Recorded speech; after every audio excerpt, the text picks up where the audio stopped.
അല്ലാഹുവിന്റെ ദീനിനെ കൂടുതൽ അടുത്തറിയാനും ജീവിതത്തിന്റെ എല്ലാ തുറകളിലും ദീനിന്റെ പെരുമാറ്റച്ചട്ടങ്ങൾ പാലിച്ചു ജീവിക്കാനും അവസാനം കുടുംബത്തോടൊന്നിച്ച് സ്വർഗലോകത്ത് ഒരുമിച്ചുകൂടാനും നമുക്കും നാമുമായി ബന്ധമുള്ള എല്ലാവർക്കും അല്ലാഹു ഭാഗ്യം നൽകുമാറാകട്ടെ. അൽഹംദുലില്ലാഹ്. ശഅബാൻ 15 പവിത്രമായ നോമ്പ് പൂർത്തീകരിച്ച് വിശുദ്ധ റമളാനിലേക്ക് ഒരു പടി കൂടി നമ്മൾ അടുത്തിരിക്കുന്ന സമയം. ഇന്നലെ ഇസ്ലാം മതത്തിന്റെ അടിസ്ഥാനമായ തൗഹീദിനെ സംബന്ധിച്ച്, ഏകദൈവ വിശ്വാസത്തെ സംബന്ധിച്ചായിരുന്നു ഒരു ചെറിയ പഠനം നാം നടത്തിയത്. ഇന്ന് ഇൻഷാ അല്ലാഹ് ഞാനിവിടെ ആമുഖമായി ഓതിയ സൂറ ഇബ്രാഹിമിലെ 25-ാം സൂക്തത്തിന്റെ സാരമാണ് നിങ്ങളെ കേൾപ്പിക്കാൻ ഉദ്ദേശിക്കുന്നത്. ലാ ഇലാഹ ഇല്ലല്ലാഹു മുഹമ്മദുർ റസൂലുള്ളാഹ് എന്ന കലിമത്തു തൗഹീദ്, അത് ഒരാൾ ഉൾക്കൊണ്ടു കഴിഞ്ഞാൽ അയാൾ എപ്രകാരമായിരിക്കണം എന്നതാണ് ഈ ആയത്തിന്റെ പ്രമേയം എന്ന് വരുമ്പോൾ, ഇന്നലെ നാം പഠിച്ച വിഷയത്തിന്റെ അനുബന്ധമായിട്ടാണ്, വിശദീകരണമായിട്ടാണ് ഈ പഠനം കടന്നുപോകുക എന്ന് ആമുഖമായി സൂചിപ്പിക്കുകയാണ്. ലാ ഇലാഹ ഇല്ലല്ലാഹ് എന്ന നമ്മുടെ അടിസ്ഥാന ആദർശ കലിമ, ഇതിന് ഇസ്ലാം നൽകുന്ന പ്രാധാന്യം വളരെ വലുതാണ് എന്നതിന്റെ ഒരടയാളമാണ്. മുസ്ലിമായ ഒരു മനുഷ്യന് ഒരു കുഞ്ഞ് ജനിക്കുമ്പോൾ ആ കുഞ്ഞിനെ നമ്മൾ ആദ്യം കേൾപ്പിക്കേണ്ട ഒരു വാക്ക് ലാ ഇലാഹ ഇല്ലല്ലാഹ് എന്ന വാചകമാണ്. ജനിച്ച ഉടനെ കുട്ടിയെ എടുത്ത് ഖിബ്ലക്ക് അഭിമുഖമായി നിന്ന് ബാങ്ക് കേൾപ്പിക്കുന്നതിലൂടെ ഇതാണ് ലക്ഷ്യം വെക്കുന്നത്. ലാ ഇലാഹ ഇല്ലല്ലാഹ് എന്ന് കേട്ടു വേണം ഓരോ മുസ്ലിമും ഈ ഭൂമിയിലേക്ക് കടന്നു വരുന്നത്. ഇനി അത് കേൾക്കാത്ത ഒരു കാതും ഉണ്ടാകാൻ പാടില്ല. ഇതുകൊണ്ട് തന്നെ ആ വചനത്തെ ചുരുങ്ങിയത് ഒരു ദിവസം 5 സമയങ്ങളിലായി 10-ലേറെ തവണ, 15 തവണ ലാ ഇലാഹ ഇല്ലല്ലാഹ് എന്ന് പരസ്യം ചെയ്യണം എന്നതാണ് ഇസ്ലാമിക നിയമം. നമ്മൾ ബാങ്ക് എന്ന് പറയുന്ന ആ കർമ്മത്തിന്റെ അറബിയിലുള്ള പേര് അൽ അദാൻ എന്നാണ്. അൽ അദാൻ എന്ന് പറഞ്ഞാൽ പരസ്യം എന്നാണ് അതിന്റെ മലയാള പരിഭാഷകളിലുള്ളത്. തൗഹീദിനെ പരസ്യം ചെയ്യുകയാണ്. ഓരോ മാസവും മുസ്ലിം ലോകം കോടിക്കണക്കിന് രൂപകളാണ് ഈ കലിമത്തു തൗഹീദിന്റെ പ്രചാരണത്തിന് വേണ്ടി ചെലവഴിച്ചുകൊണ്ടിരിക്കുന്നത്. നിങ്ങളുടെ ഈ പഞ്ചായത്തിൽ മാത്രം എത്ര പള്ളിയുണ്ട്, എത്ര മുഅദ്ദിനുണ്ട്? കോഴിക്കോട് ജില്ലയിൽ, കേരളത്തിൽ, ഇന്ത്യയിൽ, ഏഷ്യയിൽ, ലോകത്ത് ഇങ്ങനെ നമ്മൾ ആലോചിക്കുമ്പോൾ ലക്ഷക്കണക്കായ പള്ളികളിൽ നിന്ന് ഈ പരസ്യം വിളിച്ചു പറയപ്പെടുകയും ചെറുതെങ്കിലും മാസാന്തം ആ പരസ്യം ചെയ്യുന്നവർക്ക് നമ്മൾ നൽകുന്ന സംഖ്യ ഒന്ന് കൂട്ടി നോക്കിയാൽ ഒരുപക്ഷെ കോടിക്കണക്കിന് രൂപ വരും. ലാ ഇലാഹ ഇല്ലല്ലാഹ് എന്ന തിരുവചനത്തിന്റെ പ്രചാരണമാണ്. മാത്രമല്ല, ഒരു മുസ്ലിമായ മനുഷ്യന്റെ നിസ്കാരം സ്വീകരിക്കണമെങ്കിൽ ഈ ഷഹാദത്ത് കലിമ ഉച്ചരിക്കണം. നമ്മൾ നിസ്കാരത്തിന്റെ ഫർളുകളെ കൂട്ടത്തിൽ പഠിച്ച ഒന്നാണ് അത്തശഹുദ്. അതിന് നമ്മൾ അർത്ഥം പറയല് അത്തഹിയാത്ത് ഓതാനാണ്. അത്തശഹുദ് എന്ന് പറഞ്ഞാൽ ശരിക്ക് ഷഹാദത്ത് കലിമ ചൊല്ലുക എന്നാണ്. അത്തഹിയാത്തിന്റെ മർമ്മം അതാണ്. അശ്ഹദു അല്ലാ ഇലാഹ ഇല്ലല്ലാഹ് വ അശ്ഹദു അന്ന മുഹമ്മദർ റസൂലുള്ളാഹ്. അത്തഹിയാത്തിൽ ഈ ഷഹാദത്ത് കലിമ ചൊല്ലുന്നത് കൊണ്ടാണ് ഇങ്ങനെ ഒരു പേര് ആ പ്രാർത്ഥനയ്ക്ക് വന്നിട്ടുള്ളത്. ഇത് ചൊല്ലാതെ നമ്മുടെ നിസ്കാരം അല്ലാഹു സ്വീകരിക്കുന്നില്ല. അപ്പോൾ ഓരോ ദിവസവും 10ലേറെ പ്രാവശ്യം നിർബന്ധമായും ഓരോ മുസ്ലിമും ചൊല്ലിയിരിക്കേണ്ട വചനമാണ് ലാ ഇലാഹ ഇല്ലല്ലാഹ് എന്ന വചനം. ഇത് അവിടെയും അവസാനിക്കുന്നില്ല. നിസ്കാരാനന്തരം 10 പ്രാവശ്യമാണ് ലാ ഇലാഹ ഇല്ലല്ലാഹ് എന്ന് നമ്മൾ ചൊല്ലുന്നത്. മയ്യത്ത് കൊണ്ടുപോകുന്ന സമയത്തും അല്ലാഹുവിന്റെ ഹബീബ് പറഞ്ഞു, അക്സിറു ഫിൽ ജനാസ ഖൗല ലാ ഇലാഹ ഇല്ലല്ലാഹ്. മയ്യത്ത് കൊണ്ടുപോകുമ്പോൾ ലാ ഇലാഹ ഇല്ലല്ലാഹ് എന്ന വചനം എന്ന കലിമ നിങ്ങൾ വർദ്ധിപ്പിക്കും. ഇതിനൊക്കെ പുറമെയാണ് ഈ വാക്ക് ചൊല്ലുന്നതിനു വേണ്ടി കൂട്ടമായിരുന്ന് സിക്റിന്റെ ഹൽക്കകൾ നമ്മൾ നടത്തുന്നു. അല്ലാഹുവിന്റെ റസൂൽ സല്ലല്ലാഹു അലൈഹി വസല്ലം നിങ്ങൾ പഠിപ്പിച്ചു, ഇദാ മറർതും ബിരിയാദിൽ ജന്നത്തി ഫർഖഊ. നിങ്ങൾക്ക് സ്വർഗത്തോപ്പിന്റെ ചാരത്തൂടെ നടക്കാൻ അവസരം കിട്ടിയാൽ നിങ്ങൾ ആ സ്വർഗത്തോപ്പിലേക്കൊന്ന് കയറി മേഞ്ഞിട്ട് വേണം പോകാൻ. സ്വഹാബത്ത് ചോദിച്ചു, വമാ റിയാദുൽ ജന്ന, ഏതാണ് നബിയെ ആ സ്വർഗത്തോപ്പ്? ഫഖാല നബി സല്ലല്ലാഹു അലൈഹി വസല്ലമ ഹിലഖുൽ സിക്രി. അത് സിക്റിന്റെ ഹൽക്കകളാകുന്നു, മജ്ലിസുകളാകുന്നു. 1000 തവണ ലാ ഇലാഹ ഇല്ലല്ലാഹ് ചൊല്ലുന്ന സിക്റിന്റെ മജ്ലിസുണ്ട്. 100 വട്ടം ചൊല്ലുന്നതുണ്ട്, അതിലേറെയും കുറവും ചൊല്ലുന്നതും. അങ്ങനെ എവിടെയും ലാ ഇലാഹ ഇല്ലല്ലാഹ് ലാ ഇലാഹ ഇല്ലല്ലാഹ് എന്ന് പറയാനും കേൾക്കാനും അല്ലാഹു അവസരം സൃഷ്ടിക്കുക മാത്രമല്ല, ഇനി ഈ ലോകത്ത് നിന്ന് വിട പറയുമ്പോൾ ഈ വാക്ക് പറഞ്ഞുകൊണ്ട് നമുക്ക് മരിക്കാൻ കഴിയണം. അതൊരു വലിയ സൗഭാഗ്യമാണ്. അല്ലാഹുവിന്റെ ഹബീബ് പറഞ്ഞു, മൻ കാന ആഖിറു കലാമിഹി ലാ ഇലാഹ ഇല്ലല്ലാഹു ദഖലൽ ജന്ന. ഏറ്റവും അവസാനം ഈ ദുനിയാവിൽ വെച്ചൊരാൾ പറയുന്നത് ലാ ഇലാഹ ഇല്ലല്ലാഹ് എന്ന കലിമയാണെങ്കിൽ അവൻ സ്വർഗത്തിൽ കടന്നതു തന്നെ. വേറൊരു റിപ്പോർട്ടിൽ മൻ ഖാല ലാ ഇലാഹ ഇല്ലല്ലാഹു ദഖലൽ ജന്ന എന്ന് കാണാം. അവിടെ അവസാനമായി ലാ ഇലാഹ ഇല്ലല്ലാഹ് എന്ന് പറഞ്ഞാൽ എന്ന കൈത് ഉപാധി വെച്ചിട്ടില്ല. ലാ ഇലാഹ ഇല്ലല്ലാഹ് ആര് ചൊല്ലിയോ അവരൊക്കെ സ്വർഗത്തിലെത്തും എന്നാണ് ആ ഹദീസിൽ അല്ലാഹുവിന്റെ റസൂൽ പറയുന്നത്.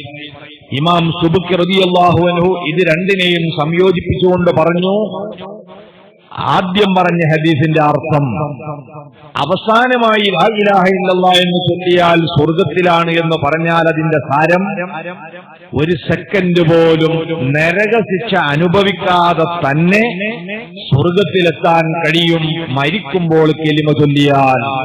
ആ കൂട്ടത്തിൽ അല്ലാഹു നമ്മളെ പെടുത്തി തരട്ടെ. എന്നാൽ മരിക്കുമ്പോൾ ചൊല്ലാൻ കഴിഞ്ഞിട്ടില്ലെങ്കിലും ജീവിതത്തിൽ അത് വിശ്വസിച്ച് ചൊല്ലിയവർക്കൊക്കെ സ്വർഗം കിട്ടും. പക്ഷേ ചിലപ്പോൾ അവര് ചെയ്ത പാപങ്ങൾ അള്ളാഹു പുറത്തു കൊടുത്തിട്ടില്ല എങ്കിൽ നരകശിക്ഷ അനുഭവിച്ചതിന്റെ ശേഷമായിരിക്കും. കെലിമ ചൊല്ലിയവരാരും ശാശ്വതമായി നരകത്തിൽ കിടക്കൂല, അവസാനം അവർ സ്വർഗത്തിലെത്തും എന്നാണ് രണ്ടാമത് പറഞ്ഞ ഹദീസിന്റെ സാരം. അപ്പോൾ ഇത്രയും പ്രധാനപ്പെട്ട ഒരു വചനമാണ് ലാ ഇലാഹ ഇല്ലല്ലാഹു മുഹമ്മദുർ റസൂലുള്ളാഹ്. ഇനി അല്ലാഹു തആല പറയുന്നത് ഈ വചനം ഉൾക്കൊണ്ട് വിശ്വസിച്ച ഒരു വിശ്വാസം അവൻ എങ്ങനെ ആയിരിക്കണം? അതാണല്ലോ ചോദിക്കുന്നു. അലം തറ കൈഫ ദറബല്ലാഹു മസലൻ കലിമതൻ തയ്യിബാ. നിങ്ങൾ ശ്രദ്ധിച്ചില്ലേ എങ്ങനെയാണ് അല്ലാഹു ഉപമ പറഞ്ഞിരിക്കുന്നത്? എന്തിന്? കലിമത്തൻ തയ്യിബാ, ലാ ഇലാഹ ഇല്ലല്ലാഹു മുഹമ്മദുർ റസൂലുള്ളാഹ് എന്നതാണ് കലിമത്ത് ത്വയ്യിബ കൊണ്ട് ഉദ്ദേശിക്കുന്നത്.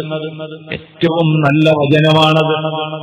ആ കലിമത്ത്, അതിന് അല്ലാഹു വെച്ച ഉപമ എങ്ങനെയാണ് നിങ്ങൾക്കറിയുമോ എന്ന് ചോദിച്ചാൽ അതിന്റെ സാരം ലാ ഇലാഹ ഇല്ലല്ലാഹു മുഹമ്മദുർ റസൂലുള്ളാഹ് എന്ന കലിമത്തു തൗഹീദ് വിശ്വസിച്ച ഒരു വിശ്വാസിയുടെ ഉപമ എന്താണെന്നറിയുമോ? ഈ ആയത്തിന് ഇങ്ങനെ ഒരു വ്യാഖ്യാനം സയ്യിദുനാ റസൂലുള്ളാഹി സ്വല്ലല്ലാഹു അലൈഹി വസല്ലം തന്നെ നൽകിയതാണ്. ഇമാം ബുഖാരിയുടെ റിപ്പോർട്ടിൽ കാണാം, ഒരു മജ്ലിസിൽ വെച്ച് സ്വഹാബത്തിനോട് അവിടുന്ന് ചോദിച്ചു, അല്ലാഹു വിശ്വാസിയെ ഉപമിച്ച ഒരു വൃക്ഷമുണ്ട്, ആ മരത്തെ സംബന്ധിച്ച് നിങ്ങൾക്ക് ആർക്കെങ്കിലും പറയാനറിയുമോ? സ്വഹാബത്ത് വലിയ മര്യാദക്കാരാണ്. അറിയുന്ന കാര്യങ്ങളാണെങ്കിലും ചിലപ്പോൾ നബിതങ്ങൾ ഇങ്ങനെ ചോദിച്ചാൽ ഞങ്ങൾക്ക് അറിയുന്നതിലപ്പുറം എന്തെങ്കിലും ഒരാശയം പറയാനായിരിക്കും ഈ ചോദ്യം എന്ന് മനസ്സിലാക്കി അതോടെ അല്ലാഹു റസൂലുഹു അഅലം എന്ന് ഉത്തരം പറയാറാണ് അവരെ പതിവ്. ആ ഉത്തരം തന്നെ ഈ ചോദ്യത്തിനും അവർ കൊടുത്തു. അല്ലാഹുവിന്റെ ഹബീബ് പറഞ്ഞു, അല്ലാഹു ഖുർആനിൽ മുഅ്മിനായ മനുഷ്യനെ ഉപമിച്ച വൃക്ഷം അത് ഈന്തപ്പനയാണ്. ഈ മറുപടിയൊക്കെ കേട്ട് ക്ലാസ് കഴിഞ്ഞു പോകുമ്പോൾ മഹാനായ അബ്ദുല്ലാഹ് ഇബ്നു ഉമർ റളിയല്ലാഹു അൻഹുമാ, ഇന്നലെ നമ്മൾ പരിചയപ്പെട്ട ഉമർ ഖത്താബ് തങ്ങളുടെ മകൻ വാപ്പയുടെ കയ്യും പിടിച്ച് വീട്ടിലേക്ക് തിരിച്ചു പോകുമ്പോൾ പറഞ്ഞു, ഉപ്പാ, അള്ളാഹിന്റെ റസൂല് മുഅ്മിനീങ്ങളെ ഉപമിച്ച മരത്തെ സംബന്ധിച്ച് ചോദിച്ചപ്പോൾ എന്റെ മനസ്സിലുണ്ടായിരുന്നു അത് ഈന്തപ്പനയാണെന്ന്. അപ്പൊ വാപ്പ തിരിഞ്ഞു നോക്കിയിട്ട് ചോദിച്ചു, അല്ല മോനെ, എന്നാ ഈ അവിടെ പറയണ്ടേ ആ ഉത്തരം? ഈ വാപ്പാക്കത് വലിയ അഭിമാനാവൂലേ? അബ്ദുല്ലാഹി റളിയല്ലാഹു അൻഹു ചെറിയ മോനാണ്. അപ്പൊ ഒരു ചെറിയ കുട്ടി റസൂലുള്ളാഹിന്റെ ചോദ്യത്തിന് ഉത്തരം പറയുമ്പം ആ കുട്ടിന്റെ വാപ്പക്കതൊരു അഭിമാനാണല്ലോ, നീ എന്തുകൊണ്ട് പറഞ്ഞില്ലടാ? അപ്പൊ കുട്ടി പറഞ്ഞു, ഉപ്പാ, ആ മജ്ലിസിൽ മഹാനായ സിദ്ദീഖ് റളിയല്ലാഹു അൻഹു ഇരിപ്പുണ്ട്, നിങ്ങളുണ്ട്, നിങ്ങളൊക്കെ ഉള്ള ഒരു സദസ്സിൽ ഞാൻ ചാടിക്കയറി മറുപടി പറയുന്നത് ശരിയല്ലല്ലോ എന്ന് ചിന്തിച്ചതാണ്. പറയാതിരിക്കാൻ കാരണം ഈ ഉത്തരം ആ പിതാവിനെ അതിലേറെ സന്തോഷിപ്പിച്ചു. കാരണം അദബും മര്യാദയാണല്ലോ കുട്ടിക്ക് ഉണ്ടാവേണ്ടത്. ആ അദബ് പാലിച്ചാണ് എന്റെ മകൻ പറയാതിരുന്നതെങ്കിൽ അതാണ് മഹാനവർക്ക് പിന്നെ കൂടുതൽ സന്തോഷമായത്. ചുരുക്കത്തിൽ അല്ലാഹു ലാ ഇലാഹ ഇല്ലല്ലാഹു മുഹമ്മദുർ റസൂലുള്ളാഹ് എന്ന തിരുവചനം ഉൾക്കൊണ്ട് വിശ്വസിച്ച ആ വിശ്വാസിയെ ഉപമിക്കുന്നത് എന്തിനോടാണ്? കശജറത്തിൻ ത്വയ്യിബാ, നല്ല മരം പോലെയാണ്. ആ മരമാണ് ഈന്തപ്പന എന്ന് പറയുന്നത്. ഈന്തപ്പന മരങ്ങളുടെ കൂട്ടത്തിൽ ഒരു മഹാ അത്ഭുതമാണ്. എന്താണ് ആ മരത്തിന്റെ സവിശേഷതകൾ എന്ന് അള്ളാഹു പിന്നീട് പറയുന്നുണ്ട്. ആ ക്രമത്തിലായിരിക്കണം ഈമാനുള്ളവരെന്നാണ് അള്ളാഹു നമ്മളെ പഠിപ്പിക്കുന്നത്. ഈന്തപ്പനക്ക് വലിയ ബഹുമാനമാണ്. അഷ്റഫുൽ ഖൽഖ് സ്വല്ലല്ലാഹു അലൈഹി വസല്ലം തങ്ങളെ ഹദീസിൽ കാണാം, അവിടുന്ന് പറഞ്ഞു, അക്രിമൂ അമ്മതകും, സ്വഹാബ, നിങ്ങളുടെ അമ്മായിയെ നിങ്ങൾ ആദരിക്കണം കേട്ടോ. സാധാരണ അമ്മായി എന്ന് പറഞ്ഞാൽ ആരാ? നമുക്കൊക്കെ അറിയാം, വാപ്പന്റെ പെങ്ങളാണ് ശരിക്കുള്ള അമ്മായി. അതിനാണ് അമ്മത്ത് എന്ന് പറയാം. വാപ്പന്റെ സഹോദരന് അമ്മു എന്നും പറയും. അപ്പൊ അമ്മായിയെ ആദരിക്കണം എന്ന് പറഞ്ഞപ്പം സ്വഹാബത്ത് ചോദിച്ചു, വമൻ അമ്മത്തുനാ യാ റസൂലല്ലാഹ്, ആരാണ് നബിയെ അവിടുന്ന് ഉദ്ദേശിച്ച ഞങ്ങളെ അമ്മായി? ഫഖാല നബി സല്ലല്ലാഹു അലൈഹി വസല്ലം, അപ്പോൾ അല്ലാഹുവിന്റെ ദൂതർ പറഞ്ഞു, അന്നഹ്ലാ, അത് അന്നഹ്ലാ, കാരക്കമരമാണ്. സ്വഹാബത്ത് അത്ഭുതപ്പെട്ടുപോയി. കാരക്കമരം എങ്ങനെയാണ് നമ്മുടെ അമ്മായിയാവുക? ഇമാം ഖുർത്തുബി റളിയല്ലാഹു അൻഹു വിശദീകരിക്കുന്നത് കാണാം. അല്ലാഹു സുബ്ഹാനഹു വ തആല ആദം അലൈഹിസ്സലാത്തു വസ്സലാമിനെ സൃഷ്ടിക്കുന്നത് ഭൂമിയുടെ പല ഭാഗങ്ങളിൽ നിന്നുള്ള മണ്ണ് ശേഖരിച്ചുകൊണ്ടാണ്. ആ മണ്ണിന്റെ വൈവിധ്യമാണ് നിറത്തിലും സംസ്കാരത്തിലും സ്വഭാവത്തിലുമെല്ലാം ആദം നബിയുടെ സന്താന പരമ്പരകളിൽ പ്രകടമാകുന്നത്. ആ മണ്ണെടുത്ത് ആദം നബിയെ പടച്ചതിന് ശേഷം ബാക്കി വന്ന അല്പം മണ്ണുണ്ടായിരുന്നു. ആ മണ്ണുകൊണ്ടാണ് അത്രേ ഈന്തപ്പന എന്ന മരത്തെ പടച്ചിട്ടുള്ളത്. അതുകൊണ്ട് വാപ്പന്റെ ബാക്കിയാണ് അമ്മായി. ആ അമ്മായിയാണ് ഈന്തപ്പന. അതിന് വലിയ ബഹുമാനുണ്ട് എന്ന് നബി സല്ലല്ലാഹു അലൈഹി വസല്ലം പഠിപ്പിക്കുകയും മഹാന്മാരായ സ്വഹാബത്തും പിന്മുറക്കാരായ അറബികളൊക്കെയും ഈ മരത്തിന് വലിയ ആദരവ് കൊടുക്കുകയും അതിൽ നിന്നൊരു പഴം താഴെ വീണാൽ അത് നിലത്തിട്ട് ചവിട്ടാൻ അനുവദിക്കാതെ ഉയരത്തിൽ എടുത്തു വെക്കുകയും ചെയ്യുന്ന പതിവൊക്കെ പഴയ കാലത്തുള്ള ആളുകൾക്കുണ്ടായിരുന്നു അത്ര. ആ മരത്തിന്റെ പ്രത്യേകതകൾ എന്താണ്? ഇനി അല്ലാഹു തുടർന്ന് പറയുന്നുണ്ട്. ആ മരത്തിന്റെ ഒന്നാമത്തെ സവിശേഷത, അസ്ലുഹാ സാബിത്തുൻ വഫറുഹാ ഫിസ്സമാ. അസ്ലുഹാ, അതിന്റെ താഴ്വേര്, സാബിത്തുൻ, നന്നായി താഴോട്ട് ഇറങ്ങി നല്ല പിടുത്തമുള്ളതാണ്. ഏത് പ്രതികൂല കാലാവസ്ഥയിലും പിടിച്ചു നിൽക്കാനുള്ള ശേഷി ഈന്തപ്പനയുടെ അടിവേരുകൾക്കുണ്ട്. നമ്മളെ നാട്ടിലെ തേക്ക് പോലെയല്ല. തേക്ക് നല്ല മരമാണെങ്കിലും അതിന്റെ വേര് താഴോട്ട് പോകല് കുറവാണ്, മേലെ കൂടെ ഇങ്ങനെ പടർന്നു പോകാൻ. നല്ലൊരു കാറ്റടിച്ചാൽ തേക്ക് മറിഞ്ഞു വീഴും. ഈന്തപ്പനയുടെ വേരങ്ങനെയല്ല. എവിടെയാണോ വെള്ളമുള്ളത് ആ വെള്ളമുള്ള സ്ഥലം വരെ അതിന്റെ വേര് പോകും. ഞാനൊരിക്കൽ എന്റെ വീടിനോട് ചേർന്ന് കൂനയായി കൂട്ടിയിട്ടിരുന്ന പൂഴി മണലിന്റെ മേലെ ഇത് എറിഞ്ഞിരുന്നു. ഇതിന്റെ കുരു കുറച്ച് ഒരു മാസം 2 മാസമൊക്കെ കഴിഞ്ഞപ്പോ അത് കിളിർത്തു. ചെറിയ മുള പൊട്ടിയപ്പോൾ ഞാൻ അതൊന്ന് വെറുതെ പറിച്ചു നോക്കുമ്പോൾ സുബ്ഹാനല്ലാഹ്, അതിന്റെ വേര് എവിടെയാണോ ഈ മണൽ അവസാനിക്കുന്നത് അവിടെ വരെയുണ്ട്. കാരണം വെള്ളം അവിടുന്ന് കിട്ടും. ഇത് ഒരു ചെറുവിരലിന്റെ വലിപ്പം പോലും ഇതിന്റെ ഇലയായിട്ടില്ല. അപ്പോഴേക്ക് അതിന്റെ വേര് ഏകദേശം 1 മീറ്ററിലധികം അടിയിലേക്ക് പോയിട്ട്. ഇതാണ് ഈ മരം. അസ്ലുഹാ സാബിത്ത്, വലിയ പിടുത്തമുണ്ട് അതിന്റെ അടിഭാഗത്ത്. ഇതെന്തിന്റെ സൂചനയാണ്? വിശ്വാസി ഇങ്ങനെയായിരിക്കണം. ഏത് പ്രതികൂല സാഹചര്യത്തിലും അചഞ്ചലമായ ഈമാനവൻ ഉണ്ടാവണം. പതറിപ്പോകാൻ പാടില്ല. ഈമാനിൽ നിന്ന് അടിതെറ്റിപ്പോകാൻ പാടില്ല. പ്രതിരോധ ശേഷി ഉണ്ടാവണം. അത് തന്നെയാണ് ഈ മരത്തിന്റെ ഒരു സവിശേഷത. ആ മരം നന്നായി വളരുന്നത് കൊടും ചൂടുള്ള പ്രദേശങ്ങളിലാണ്. ശക്തമായ ചൂടത്ത് ഉണങ്ങിപ്പോവാതെ പച്ചപ്പ് പിടിച്ചു നിർത്താൻ കഴിയുന്ന മരമാണ് ഈന്തപ്പന. അത് പ്രതിരോധ ശേഷിയുടെ ഭാഗമാണ്. മാത്രമല്ല, ആ മരം തഴച്ചു വളരുന്ന നാട്ടിൽ നിരന്തരമായി നല്ല അടിക്കാറ്റ് വീശുന്ന പ്രദേശമാണ്. ആ കാറ്റുകൾക്കൊന്നും ഈന്തപ്പനയെ കടപുഴക്കി താഴെയിടാൻ സാധിക്കുകയില്ല. എന്തുകൊണ്ടാണ്? അതിന്റെ പ്രതിരോധ ശേഷി. താഴെ ഈ പിടുത്തത്തിന് പുറമെ മേലെയുള്ള ഇലകളിലും മറ്റും കാറ്റ് വന്ന് തട്ടുമ്പോഴാണ് ഇത് പിരിഞ്ഞു വീഴുക. പക്ഷെ ഇതിന്റെ ഇലക്കൊരു പ്രത്യേകത ഉണ്ട്. ഏകദേശം നമ്മളെ തെങ്ങോല പോലെയാണ്. എന്നാൽ തെങ്ങോലയേക്കാൾ അതിന്റെ ഒരു പ്രത്യേകത, വിടവ് അല്പവും കൂടി കൂടുതലുണ്ടാവും ഓലകൾക്കിടയിൽ. മാത്രമല്ല ഓലയുടെ ആ ചെരിവ് തെങ്ങോലയേക്കാൾ ഒന്നും കൂടി കൂടുതലാണ്. അതുകൊണ്ട് തന്നെ ഇതിന് കാറ്റ് പിടിക്കില്ല. എത്ര ശക്തമായ കാറ്റ് വന്നാലും ആ ഇല ഒന്ന് ഇങ്ങനെ തിരിഞ്ഞു കൊടുത്താൽ കാറ്റ് ഇടയിൽ കൂടെ ഒഴുകി അപ്പുറത്തേക്ക് പോകും. ഇതിനെ മറിച്ചിടാൻ കാറ്റിന് കഴിയില്ല. അതിന് പറ്റിയ രീതിയിൽ ഇങ്ങനെ ഒലഞ്ഞു കൊടുത്തുകൊണ്ടാണ് ഇതിന്റെ ഇല നിൽക്കുക, ഇതിന്റെ പട്ടയുണ്ടാകുക. അത് ഈന്തപ്പനയുടെ ഒരു പ്രത്യേകത. നിങ്ങൾ കണ്ടില്ല, നാഷണൽ ഹൈവേയിലൊക്കെ വലിയ ബോർഡുകൾ സ്ഥാപിക്കുമ്പോൾ അതിനിടക്കിടക്ക് ദ്വാരിട്ട് കൊടുക്കുന്നത് എന്തിനാ?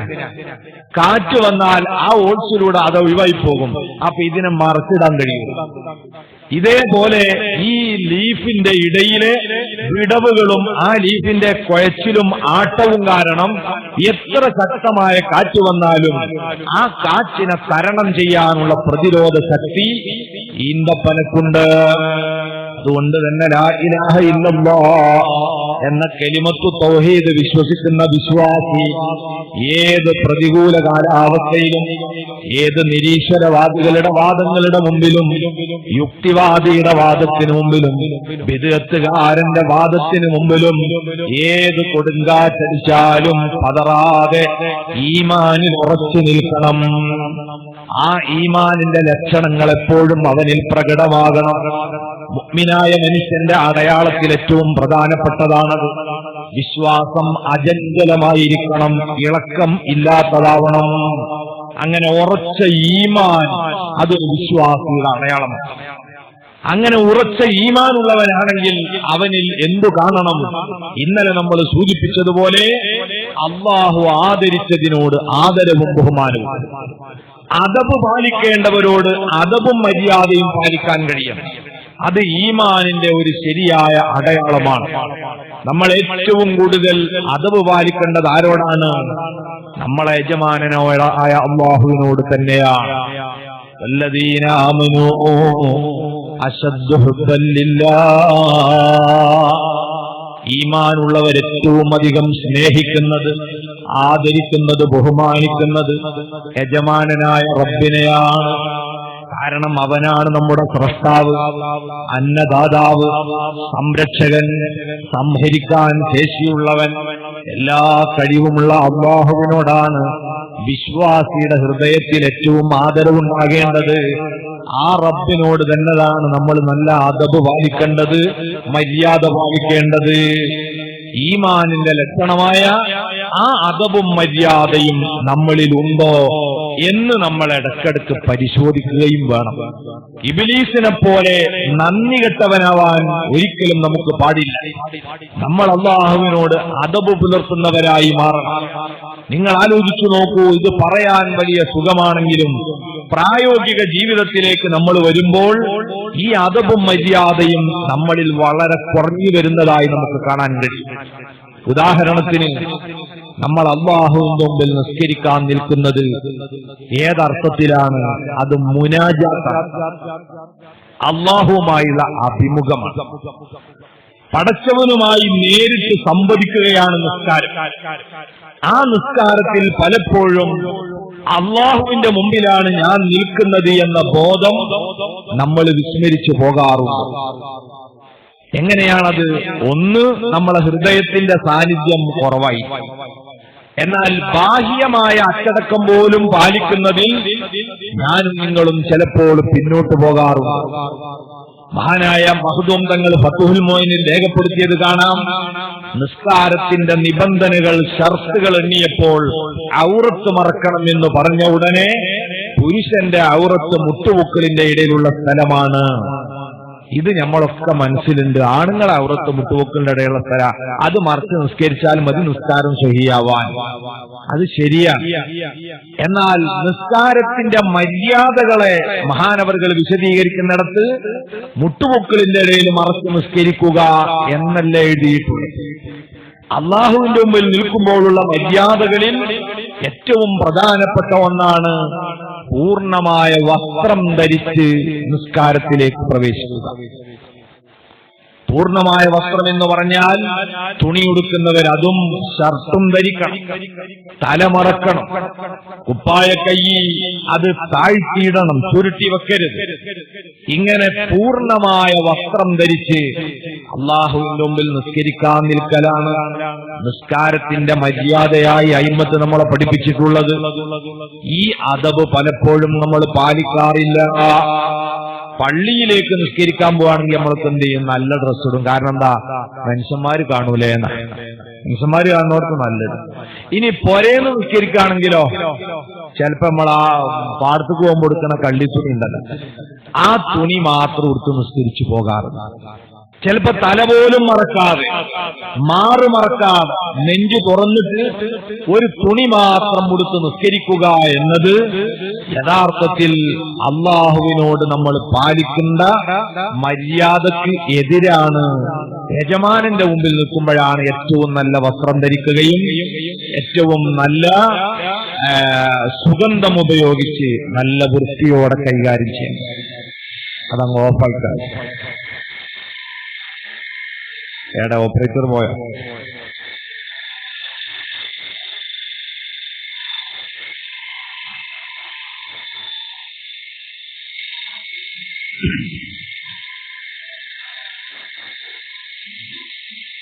എന്തെങ്കിലും സ്വിച്ച് ഇല്ല.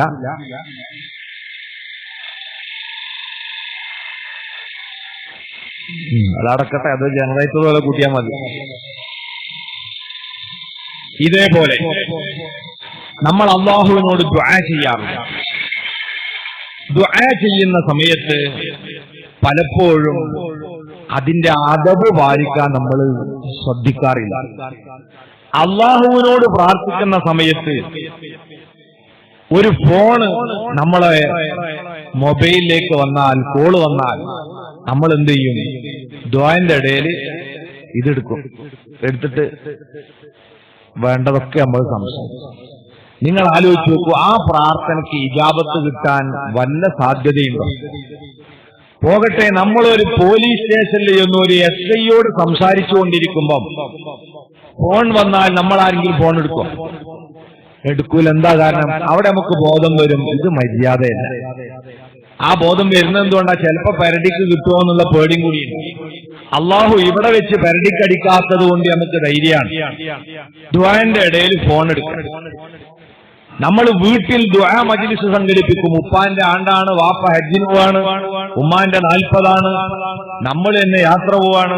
അപ്പൊ തങ്ങന്മാരുണ്ട്, ആലിമീങ്ങളുണ്ട്, ഇവരൊക്കെ വന്നു.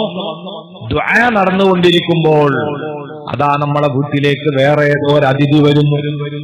വീട്ടുകാരൻ എന്ത് ചെയ്യുകയാണ്? ദുആ അവിടെ ഇട്ട് ഈ കയറി വരുന്ന ആളെ സ്വീകരിക്കാൻ പോകുന്നു.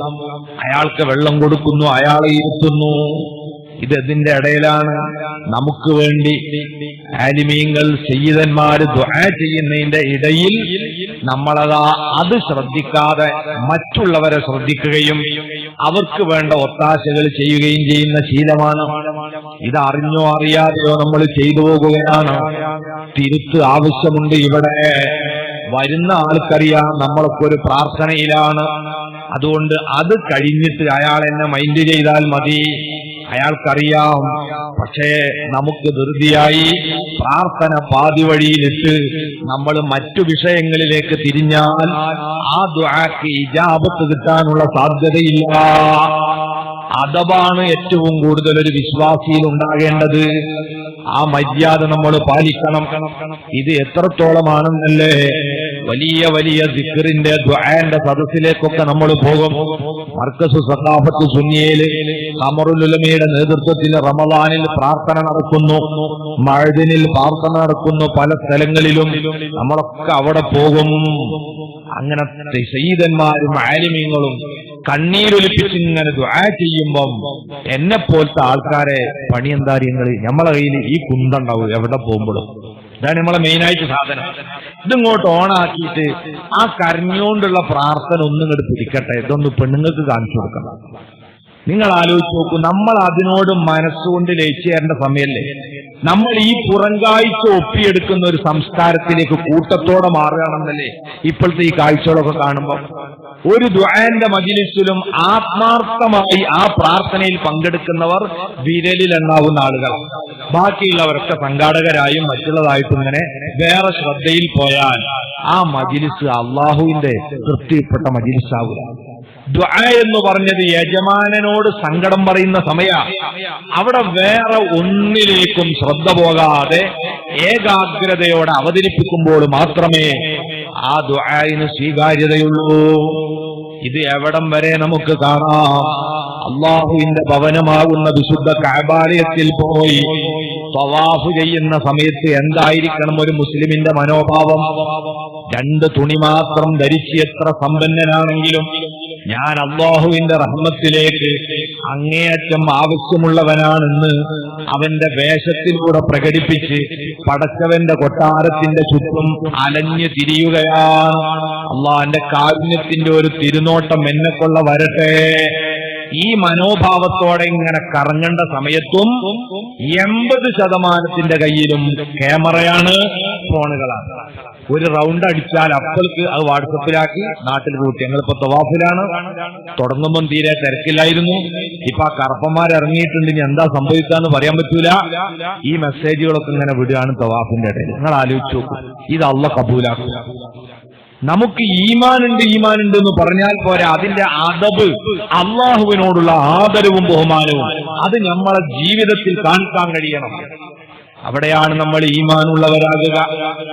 അള്ളാഹുവിനോടുള്ള ബഹുമാനത്തിന്റെ ഭാഗമാണ്. അള്ളാഹുവിനെ കുറിച്ച് നമ്മൾ പറയുമ്പോൾ നമ്മളെ ഹൃദയത്തിൽ അതിന്റെ തഅ്ലീം, ആദരവ് നമ്മളെ മനസ്സിലുണ്ടാകണം. നമ്മളെ ഭാവങ്ങളിൽ, പെരുമാറ്റങ്ങളിലെല്ലാം ആ ബഹുമാനത്തിന്റെ പ്രകടനമുണ്ടാകണം. അള്ളാഹുവിന്റെ പേര് കേൾക്കുന്ന സമയത്ത് ആദരവോടെ, ഭയത്തോടെ അല്ലാതെ നമ്മളെ കൽബിൽ നമ്മളെ പേര് കേൾക്കുന്ന സമയത്ത് ആദരവുണ്ടാവാതെ നമ്മളത് കേൾക്കാൻ പാടില്ല. വെള്ളിയാഴ്ചകളിൽ നമ്മൾ ചൊല്ലുന്ന സൂറത്തിൽ അല്ലാഹ് നമ്മളോട് പറഞ്ഞതെന്താ? സബ്ബിഹിസ്മ റബ്ബിക്കൽ അഅ്ലാ, സമുന്നതനായ നിന്റെ രക്ഷിതാവിന്റെ നാമവിശുദ്ധി നീ കാക്കണേ. അള്ളാഹുവിന്റെ നാമങ്ങളുടെ മഹത്വം നീ സൂക്ഷിക്കണം. അത് കൽപ്പനയാണ്, നിർബന്ധമായും പാലിച്ചോളണം. അള്ളാഹുവിന്റെ പേരുകൾക്ക് വലിയ പവറുണ്ട്. ആ പേര് വിളിച്ചു പറയപ്പെടുന്ന സമയത്ത് സാഗൂതം അത് ശ്രദ്ധിക്കുകയും ഖൗഫൻ വ തമഅൻ എന്ന് പറഞ്ഞ മാനസികാവസ്ഥയിൽ അതിനെ കേൾക്കുകയും വേണം. അല്ലാഹ് എന്ന് കേൾക്കുമ്പോൾ നമുക്ക് മനസ്സിലൊരു പേടി വരണം. അതേ സമയത്തിന്റെ പ്രതീക്ഷയും വേണം. കള്ളം വരുന്നു എന്ന് പറയുന്ന സമയത്ത് ഉണ്ടാകുന്ന പേടിയല്ല എന്നർത്ഥം. അള്ളാഹു വെറും നമ്മളെ ശിക്ഷിക്കുന്നവനല്ല, നമ്മളോട് അങ്ങേയറ്റം ദയ കാണിക്കുന്നവനാണ്. അതുകൊണ്ട് അള്ളാഹിനെ കുറിച്ച് പറയുമ്പോൾ ഭയവും പ്രതീക്ഷയും ഒരുമിച്ച് നമ്മളെ കൽബിലുണ്ടാവണം. അവനാണ് ഈമാനുള്ളവൻ. ആ മനുഷ്യൻ അള്ളാഹിന്റെ പേര് കേൾക്കുമ്പോൾ എന്ത് ചെയ്യണം? ഉദാഹരണത്തിന് ബാങ്ക് വിളിക്കപ്പെടുകയാണ്. ബാങ്ക് വിളിക്കപ്പെടുന്നത് അള്ളാഹുവിന്റെ പേര് മുഴക്കലാണ്. അത് കേൾക്കുമ്പോൾ അങ്ങേറ്റത്തെ ആദരവും ബഹുമാനവും പ്രകടിപ്പിക്കാൻ നമുക്കാകണം.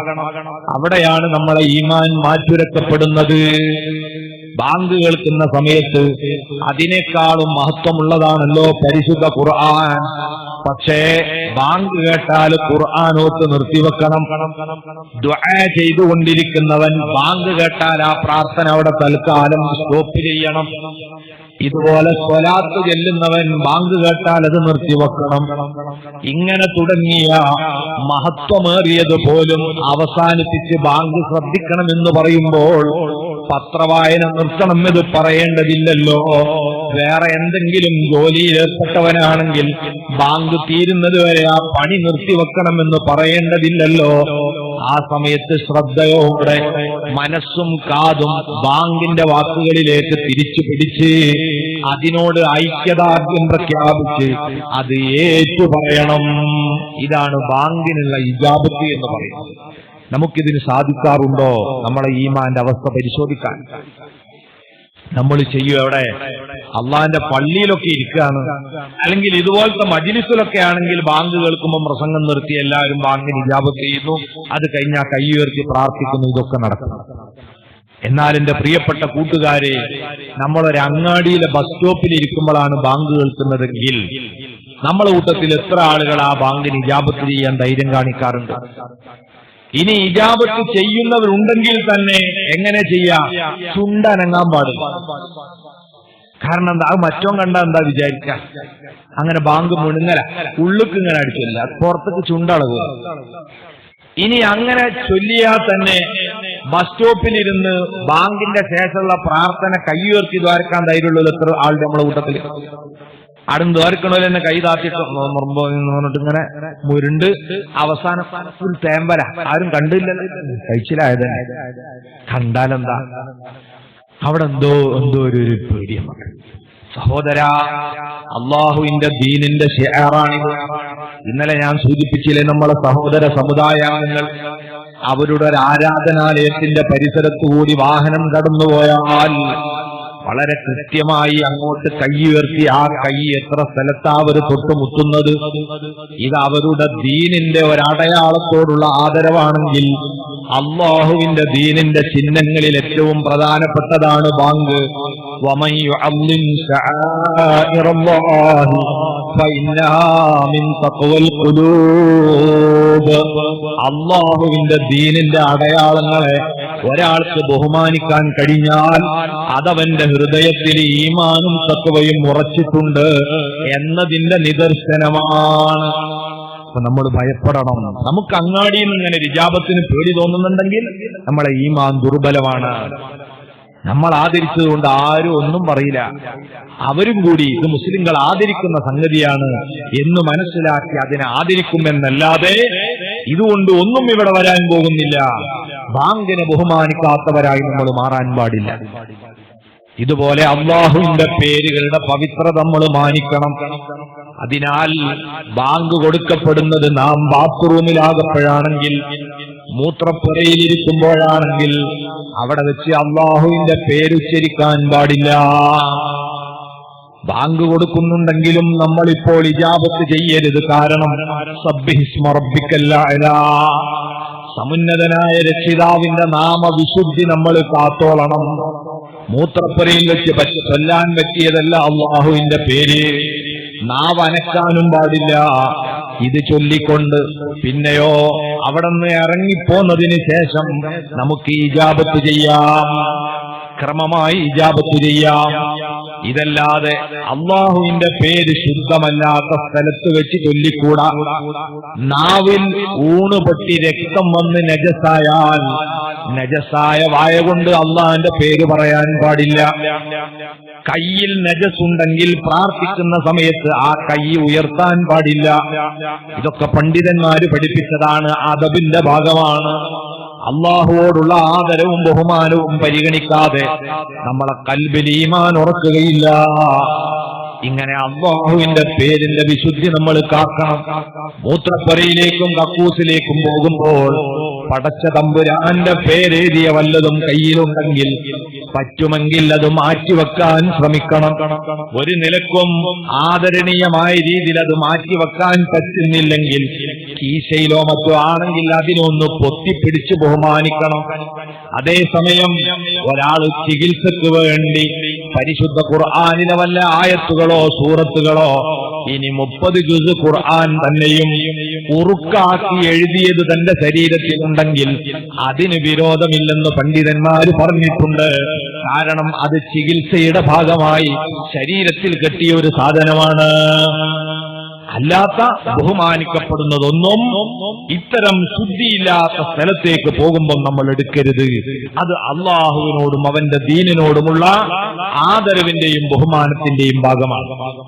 ഇതുപോലെ ചില ആളുകൾ അള്ളാഹുവിനോടുള്ള ബഹുമാനവും ബർക്കത്തും ഒക്കെ ഉദ്ദേശിച്ച് ചെയ്യുന്ന ചില പ്രകടനങ്ങൾ അതാകട്ടെ ആദരവിനും ബഹുമാനത്തിനും എതിരാണ് എന്നത് അവരറിയുന്നുമില്ല. ഉദാഹരണം ഇതുപോലെ ചിലരുടെ കാറിന്റെ മേലെ നമുക്ക് കാണാം തബാറക്കല്ലാഹ്, മാഷാ അല്ലാഹ്, ലാ ഇലാഹ ഇല്ലല്ലാഹ്, ഇങ്ങനൊക്കെ എഴുതി സ്ഥാപിച്ചതുണ്ട്.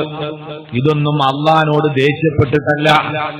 ഇവരെന്തിനാണ് ഇത് എഴുതുന്നത് എന്ന് ചോദിച്ചാൽ അതിന്റെ ബറക്കത്തിന് വേണ്ടിയായിരിക്കാം. പക്ഷേ മുഅ്മിനീങ്ങളെ, നമുക്കൊരുപാട് ആലിമീങ്ങളില്ലേ, നേതാക്കളില്ലേ. മഹാനായ ഖമറുൽ ഉലമ എ പി ഉസ്താദിന് കാറുണ്ടല്ലോ. എല്ലാവർക്കും അറിയാം. ആ കാറുമ്പൽ നമ്മൾ കാണുന്നില്ലല്ലോ. എന്താ ലാ ഇലാഹ ഇല്ലല്ലാഹ് എഴുതാത്തത്? എന്താണ് ഒരു മാഷാ അല്ലാഹ് എന്ന 50 ഉറുപ്പിന്റെ സ്റ്റിക്കർ വാങ്ങാനുള്ള വകുപ്പില്ലാഞ്ഞിട്ടാണോ? അല്ല, ഇതിന്റെ കാരണം അല്ലാഹുവിന്റെ കൽപ്പനയാണ്. സബ്ബിഹിസ്മ റബ്ബിക്കൽ അഅ്ലാ, സമുന്നതനായ നിന്റെ രക്ഷിതാവിന്റെ നാമത്തിന്റെ മഹത്വം നീ കാക്കണം. അതിനെ നീ കളങ്കപ്പെടുത്തരുത്. ആ കളങ്കമാണ് ബസ്സിന്റെ ബാക്കിൽ അല്ലെങ്കിൽ ഓട്ടോറിക്ഷയുടെ പിറകിൽ കാറിന്റെ പിന്നിൽ ഈ കെലിമത്ത് നമ്മൾ എഴുതി വെച്ചാൽ അതിന്റെ വിശുദ്ധി കാക്കാൻ നമുക്ക് കഴിയില്ല. നമ്മളൊരു മാവിന്റെ ചുവട്ടിൽ കൊണ്ടുപോയി കാറ് നിർത്തിയിട്ടാൽ അതിന്റെ മേലെ വന്നിരിക്കുന്ന കാക്കക്ക് എന്ത് മാഷാ അല്ലാഹ്, കാക്ക അതിന്റെ വിഭവം അല്ലാഹ് എന്ന ഇസ്മിലേക്കായിരിക്കും നിക്ഷേപിക്കുക. നല്ല മഴക്കാലത്ത് നജസ് കലർന്ന വെള്ളം ഇങ്ങനെ ഒഴുകിക്കൊണ്ടിരിക്കുന്ന റോട്ടിലൂടെ കാർ ഓടിച്ചു പോകുമ്പോൾ ലാ ഇലാഹ ഇല്ലല്ലാഹ് എന്ന കലിമത്തുൻ ത്വയ്യിബയിലേക്ക് തെറിച്ചു വീഴുന്നത് മലിനജലമാണ്. ഇത് പാടില്ല. അതുകൊണ്ട് അള്ളാഹുവിന്റെ പേരിനോടുള്ള ബഹുമാനത്തിനെതിരാണ് വാഹനത്തിന്റെ പിറകിൽ ഇതുപോലെ അള്ളാഹിന്റെ പേരുകൾ എഴുതി വെക്കുന്നത്. ബറക്കത്ത് ഉദ്ദേശിക്കുന്നവർ ഉള്ളിൽ എഴുതി വെക്കാം. ഉയരങ്ങളിലാണ് വെക്കേണ്ടത്, കാലിന്റെ നേരെ വെക്കരുത്. അവിടെ ആയത്തുൽ കുർസി വെക്കാം, ഖുർആൻ മുഴുവനും എഴുതി വെക്കാം, മഹാന്മാരെ പേര് വെക്കാം. അതൊക്കെ നമ്മളെ വാഹനത്തിന് ബറക്കത്താണ്. പുറത്ത് എഴുതി വെച്ചാൽ ആ ബഹുമാനം നമുക്ക് കാത്തു സൂക്ഷിക്കാൻ കഴിയില്ല. ഇതുപോലെ പല ആളുകളുടെയും മൊബൈൽ എടുത്ത് നോക്കിയാൽ അതിലേക്കൊരു കോള് വരുമ്പം അതിന്റെ റിംഗ് ടൂണായി ശബ്ദിക്കുന്നത് എന്തായിരിക്കാം? ചിലപ്പോൾ സബ്ബിഹിസ്മ റബ്ബിക്കൽ അഅ്ലാ എന്ന ആയത്തിനായിരിക്കും, അല്ലെങ്കിൽ ഖുർആനിന്റെ വേറെ ഏതെങ്കിലും സൂക്തങ്ങൾ, അതല്ലെങ്കിൽ ഹബീബ് സല്ലല്ലാഹു അലൈഹി വസല്ലം തങ്ങളെ മദ്ഹ് ചെയ്യുന്ന ബുർദയുടെ വരികൾ. ഇത് റിംഗ് ടൂണായി വെക്കരുത്. എന്തുകൊണ്ട്? ഇത് അല്ലാഹുവിന്റെ കൽപ്പനയ്ക്ക് എതിരായി വരാനാണ് സാധ്യത.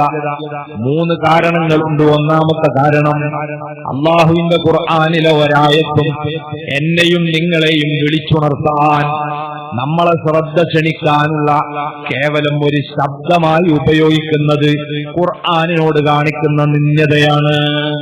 എന്തിനാ ഇപ്പൊ നമ്മൾ മൊബൈലിൽ റിംഗ് ടൂൺ വെക്കണത്? ആരെങ്കിലും വിളിക്കുമ്പം വിളിക്കുന്നു എന്നുള്ള വിവരം അറിയാനല്ലേ?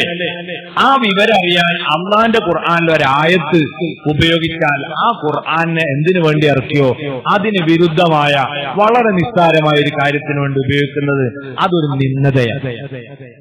രണ്ടാമതാണ്, നമ്മൾ ഈ റിംഗ് ടൂണായി ആയത്തോ ഹദീസോ പ്രവാചകന്റെ മദ്ഹുകളോ ഒക്കെ വെച്ചാൽ വിളിക്കുന്ന ആൾക്ക് അറിയോ നമ്മൾ എവിടെയാണ് ആ സമയത്തുള്ളത്?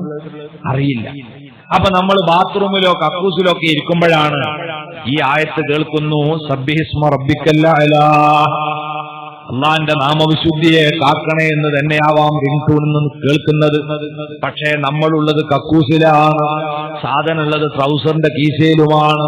ഇതാണെങ്കിൽ എടുത്തിട്ട് കിട്ടുന്നില്ല. നിങ്ങൾ ആലോചിച്ചു നോക്കൂ, അള്ളാഹുവിന്റെ ആയത്തുകളുടെ ബഹുമാനം കാത്തു സൂക്ഷിക്കാൻ നമുക്ക് കഴിയില്ല. ഇനി മൂന്നാമത്തെ ഒരു കാരണമുണ്ട്. അതെന്താണ്?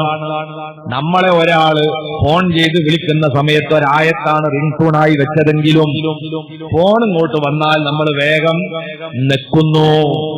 അത് എടുക്കുന്നതോടുകൂടി ആയത്ത് അവിടെ കട്ടാവും. ഈ ആയത്ത് കട്ടാവുന്നത് ചിലപ്പോൾ എവിടെയായിരിക്കാം? അർത്ഥം അപൂർണമായ സ്ഥലത്താവാം, അല്ലെങ്കിൽ തെറ്റായ അർത്ഥം തോന്നിപ്പിക്കുന്നിടത്താകാം. അത് ഹറാമാകുന്ന രീതിയായി മാറുന്നു. ഏതർത്ഥത്തിൽ ചിന്തിച്ചാലും റിംഗ് ടൂണുകളായി ഉപയോഗിക്കാനുള്ളതല്ല ഇത്. അല്ലാഹുമ്മ ഹദിനി ഫീമൻ ഹദൈത്, ഇതുപോലുള്ള ദിക്റുകളും പ്രാർത്ഥനകളും എന്നെയും നിങ്ങളെയും വിളിക്കാനുള്ളതല്ല. പരിശുദ്ധ ഖുർആൻ 30 ജുസുവും നിങ്ങളെ മുസ്ഹഫിൽ ഉണ്ടാകുന്നതിന് വിരോധമില്ല. ഓതാൻ ഉദ്ദേശിക്കുന്ന സമയത്ത് വുളൂയോടുകൂടെ ഓതല് തന്നെയാണ് അവിടെയും അഭികാമ്യം. അങ്ങനെ നമുക്ക് എടുത്തു ഉപയോഗിക്കാവുന്ന വിധത്തിൽ നോക്കി കാണാനോ കേൾക്കാനോ പറ്റിയത് അത് നമ്മൾ സൂക്ഷിച്ചു വെക്കുന്നതിന് വിരോധമില്ല. പക്ഷേ നമുക്ക് ശ്രദ്ധിക്കാൻ കഴിയാത്ത ഇത്തരം സ്ഥലങ്ങളിൽ വെച്ചുപോലും ഈ ശബ്ദം വരുന്ന വിധത്തിൽ റിംഗ് ടൂണായി നമ്മൾ ആയത്തിനെ ഉപയോഗിച്ചുകൂടാ. ഇതെല്ലാം അള്ളാഹുവോട് കാണിക്കേണ്ട മര്യാദക്ക് എതിരാണ്. ഈമാൻ ഉറച്ച മുഅ്മിനീങ്ങൾ റബ്ബിനോട് വേണ്ട വിധത്തിൽ ആദരവ് കാണിക്കണം. ഇബ്ലീസിനെ പോലെ നന്ദി കെട്ടവരാകാൻ പാടില്ല, അദബില്ലാത്തവരാകാൻ പാടില്ല. ഇനി നിങ്ങൾ ആലോചിച്ചു നോക്കൂ, ഈ ആദരവിന്റെ ഭാഗം തന്നെയാണ് അള്ളാഹുവിന്റെ ഹബീബിനെ ബഹുമാനിക്കൽ. അത് കലിമത്തു തൗഹീദിന്റെ രണ്ടാമത്തെ പാർട്ടിലുള്ളതാണ്. നബി സല്ലല്ലാഹു അലൈഹി വസല്ലം തങ്ങളെ ആദരിക്കാതെ ബഹുമാനിക്കാതെ ഒരാളെ ഖൽബിലേക്ക് ഈമാൻ കടക്കുകയില്ല. കാരണം എന്താണ്? അള്ളാഹു ആദരിച്ച നേതാവാണ്. വലഖദ് കറംനാ ബനീ ആദം. മനുഷ്യരെ മുഴുവനും അള്ളാഹു ബഹുമാനിച്ചു, മനുഷ്യവർഗത്തെ ബഹുമാനിച്ചു എന്ന് അള്ളാഹു പറയുന്നുണ്ടെങ്കിലും ആ ബഹുമാനിക്കപ്പെട്ട മനുഷ്യവംശത്തിൽ നിന്ന് ഏറ്റവും ആദരണീയനാരാണ്? ഇന്ന അക്രമക്കും ഇൻദല്ലാഹി അത്ഖാക്കും. അള്ളാഹുവിങ്കൽ നിങ്ങളുടെ കൂട്ടത്തിൽ ഏറ്റവും ആദരണീയൻ, നിങ്ങളിൽ വെച്ച് ഏറ്റവും തഖ്വയുള്ള വ്യക്തിയാണ്. അള്ളാഹുവിന്റെ ഹബീബ് പറഞ്ഞതായി സ്വഹീഹുൽ ബുഖാരിയിൽ കാണാം, അന അത്ഖാക്കും ലില്ലാഹ് വ അന അഖ്ശാക്കും ലില്ലാഹ്. നിങ്ങളിൽ വെച്ച് ഏറ്റവും അധികം അല്ലാഹുവെ തഖ്വ ചെയ്യുന്നവൻ, അവനെ ഭയന്ന് ജീവിക്കുന്നവൻ ഞാനാണ്. കാരണം ജീവിതകാലത്ത് തന്നെ പടച്ച റബ്ബിനെ നേരിട്ട് കണ്ട മലക്കൂത്തിയായ ലോകം ശാരീരിക യാത്രയിലൂടെ തന്നെ സഞ്ചരിച്ച് നേരിട്ട് അനുഭവിച്ച മുത്ത് റസൂലിന്റെ ഈമാന് ഒരിക്കലും അല്ലാത്തവർക്ക് ഉണ്ടാവുകയില്ല. അതുകൊണ്ട് നബിതങ്ങളെ പോലെ അള്ളാഹിനോട് ഭയഭക്തി കാണിക്കുന്ന, തഖ്വ കാണിക്കുന്ന ഒരു മനുഷ്യൻ വേറെയില്ല. അതിനാൽ ഈ ആയത്തിൽ പരാമർശിച്ച അത്ഖ അത് മുഹമ്മദ് മുസ്തഫ സല്ലല്ലാഹു അലൈഹി വസല്ലമ തങ്ങളാണ്. ആ നബിയാണ് അള്ളാഹുവിന്റെ അടുക്കൽ ഏറ്റവും ആദരിക്കപ്പെട്ട വ്യക്തിത്വം. ആ നബി തങ്ങളോട് ചെറിയൊരു അനാദരവ് നമ്മളിൽ നിന്ന് വന്നുപോയാൽ പിന്നെ നമ്മൾ ചെയ്ത ഒരു അമലും അല്ലാഹു സ്വീകരിക്കൂല. ഇതാരാ പറയുന്നത്? പരിശുദ്ധ ഖുർആൻ. നോക്കൂ നിങ്ങൾ, അല്ലാഹു ഈമാനുള്ളവരെ വിളിച്ചിട്ട് പറയുന്നു, യാ അയ്യുഹല്ലദീന ആമനൂ ലാ തർഫഉ അസ്വാതകും ഫൗക സൗത്തിൻ നബിയ്യി. ഓ മുഅ്മിനീങ്ങളെ, നിങ്ങളുടെ ശബ്ദം അല്ലാഹുവിന്റെ ഹബീബിന്റെ മുമ്പിൽ വെച്ച് നിങ്ങൾ സംസാരിക്കുമ്പോൾ നബിതങ്ങൾ നിങ്ങളോട് ഇങ്ങോട്ടും സംസാരിക്കുകയാണ്. അപ്പോൾ അവിടത്തെ ശബ്ദത്തെക്കാൾ നിങ്ങളെ ശബ്ദം ഉയർന്നു പോകരുത് കേട്ടോ, ശ്രദ്ധിക്കണം. രണ്ടാമത് അല്ലാഹു പറയുന്നു, വലാ തജ്ഹറൂ ലഹു ബിൽ ഖൗലി കജഹരി ബഅദികും ലിബഅദ്. ഇനി നബി ഇങ്ങോട്ട് സംസാരിക്കുന്നില്ലെങ്കിൽ പോലും നിങ്ങൾ സാധാരണക്കാര് പരസ്പരം കൂട്ടം പറയുമ്പോ സംസാരിക്കുമ്പം ഉയരുന്ന ഒരു ഒച്ചയില്ലേ, ആ ശബ്ദം പോലും മുത്തുനബിയുടെ മുമ്പിൽ വെച്ച് നിങ്ങളെ ശബ്ദം പൊങ്ങിപ്പോകരുത്. അങ്ങനെ സംഭവിച്ചാൽ അൻതഹബത അമാലുകും വഅൻതും ലാ തശ്ഉറൂൻ. നിങ്ങൾ അറിയാതെ നിങ്ങൾ അന്ന് വരെ ചെയ്ത എല്ലാ സുകൃത്യങ്ങളും പുണ്യകർമ്മങ്ങളും പൊളിഞ്ഞു ബാത്തിലായി പോകുന്നു. ആലോചിച്ചു നോക്കൂ നിങ്ങൾ, റസൂലുള്ളാഹിനെ അനാദരിക്കുന്നതിന് അല്ലാഹു പറഞ്ഞ ഉദാഹരണം. റസൂലുള്ളാഹിന്റെ വാപ്പനെ പറഞ്ഞാലെന്നല്ല, ഉമ്മാനെ ചീത്ത പറഞ്ഞാലെന്നല്ല, വാപ്പയും ഉമ്മയും നരകത്തിലാണെന്ന് പറഞ്ഞാലെന്നല്ല, അതൊന്നും ഈമാനിന്റെ ഒരു തരിമ്പ് ഹൃദയത്തിലുള്ളവൻ പറയില്ല. അതേ സമയത്ത് അവിടുത്തെ മുന്നിലൊന്ന് ഒച്ച കൂടിപ്പോയാൽ നിങ്ങളെ അമല് ബാത്തിലാകും. കാരണം എന്താണ്? ഈമാൻ എന്ന് പറഞ്ഞാൽ അല്ലാഹു ബഹുമാനിച്ചോലെ ബഹുമാനിക്കലാണ്. ആ ബഹുമാനം ഇല്ലാത്തതാണ് ഇബ്ലീസിന്റെ ഈമാൻ നഷ്ടപ്പെട്ടത്. ഇന്നലെ നമ്മൾ പഠിച്ചു. അതേ സമയത്ത് ഏറ്റവും അധികം അല്ലാഹു ആദരിച്ച ഹബീബിനെ ഒരു ചെറിയ രീതിയിൽ അനാദരിച്ചു പോയാൽ അവന്റെ ഈമാൻ അല്ലാഹു സ്വീകരിക്കൂല, അവന്റെ അമല് സ്വീകരിക്കൂല. തുടർന്ന് അല്ലാഹു പറയുന്നത്, ഇന്നല്ലദീന യഗുല്ലൂന അസ്വാതഹും ഇൻദ റസൂലില്ലാഹ്. അള്ളാഹുവിന്റെ ഹബീബിന്റെ സവിധത്തിൽ വളരെ വിനയത്തോടെ സ്വരം താഴ്ത്തി പതുങ്ങിയ ശബ്ദത്തിൽ മാത്രം സംസാരിക്കുന്നവർ അവരാരാണെന്നറിയുമോ? ഉലൈകല്ലദീന ഇംതഹനല്ലാഹു ഖുലൂബഹും ലിത്തഖ്വാ. അവരെ ഹൃദയത്തിൽ ഈമാനും തഖ്വയും ഉണ്ടെന്ന് അള്ളാഹു പരീക്ഷിച്ചറിഞ്ഞവരാണ്. ആരെ ഈമാനാണ് ക്ലിയർ? സർട്ടിഫിക്കറ്റ് ആർക്കാണ്? അള്ളാന്റെ ഹബീബിനെ അങ്ങേയറ്റം ബഹുമാനിക്കുന്നവർക്കാണ്. അവർക്ക് വമ്പിച്ച പ്രതിഫലം തുടർന്ന് അള്ളാഹ് വാഗ്ദാനം ചെയ്യുന്നു. പിന്നീട് ചിലരെ അള്ളാഹ് പരിചയപ്പെടുത്തുകയാണ്.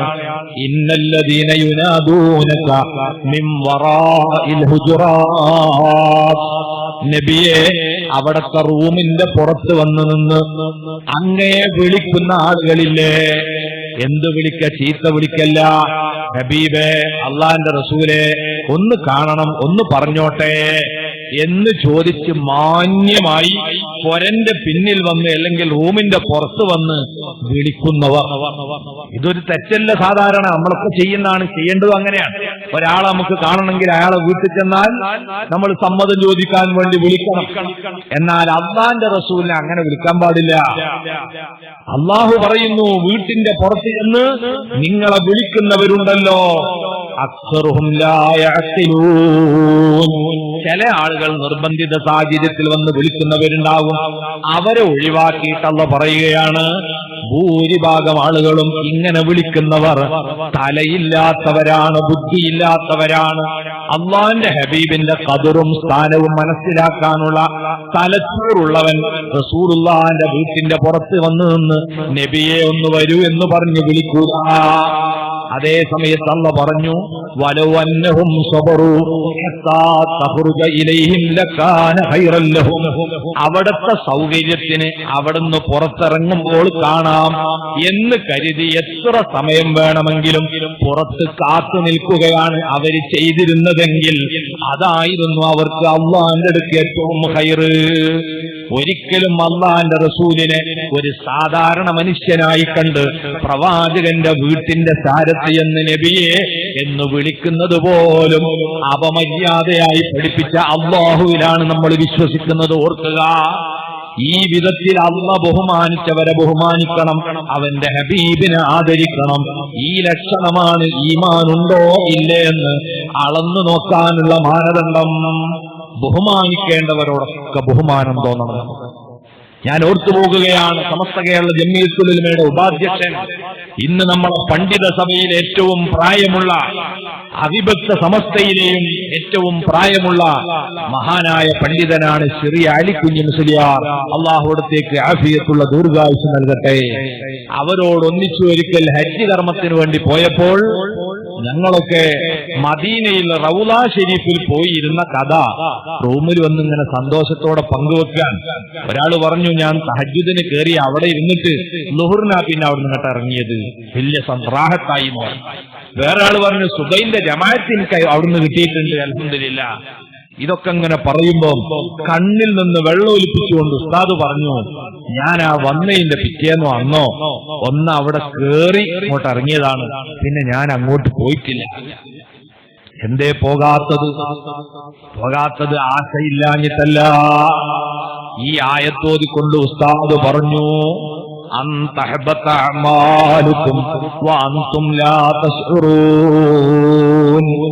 അവിടെ പോയിരുന്ന് എന്തെങ്കിലും ഒരു അപമര്യാദ അള്ളാന്റെ ഹബീബിന്റെ ഹളറത്തുനിന്ന് വന്നുപോയാൽ ഇതുവരെ ചെയ്ത അമലൊക്കെ ബാത്തിലാകുകയില്ലേ?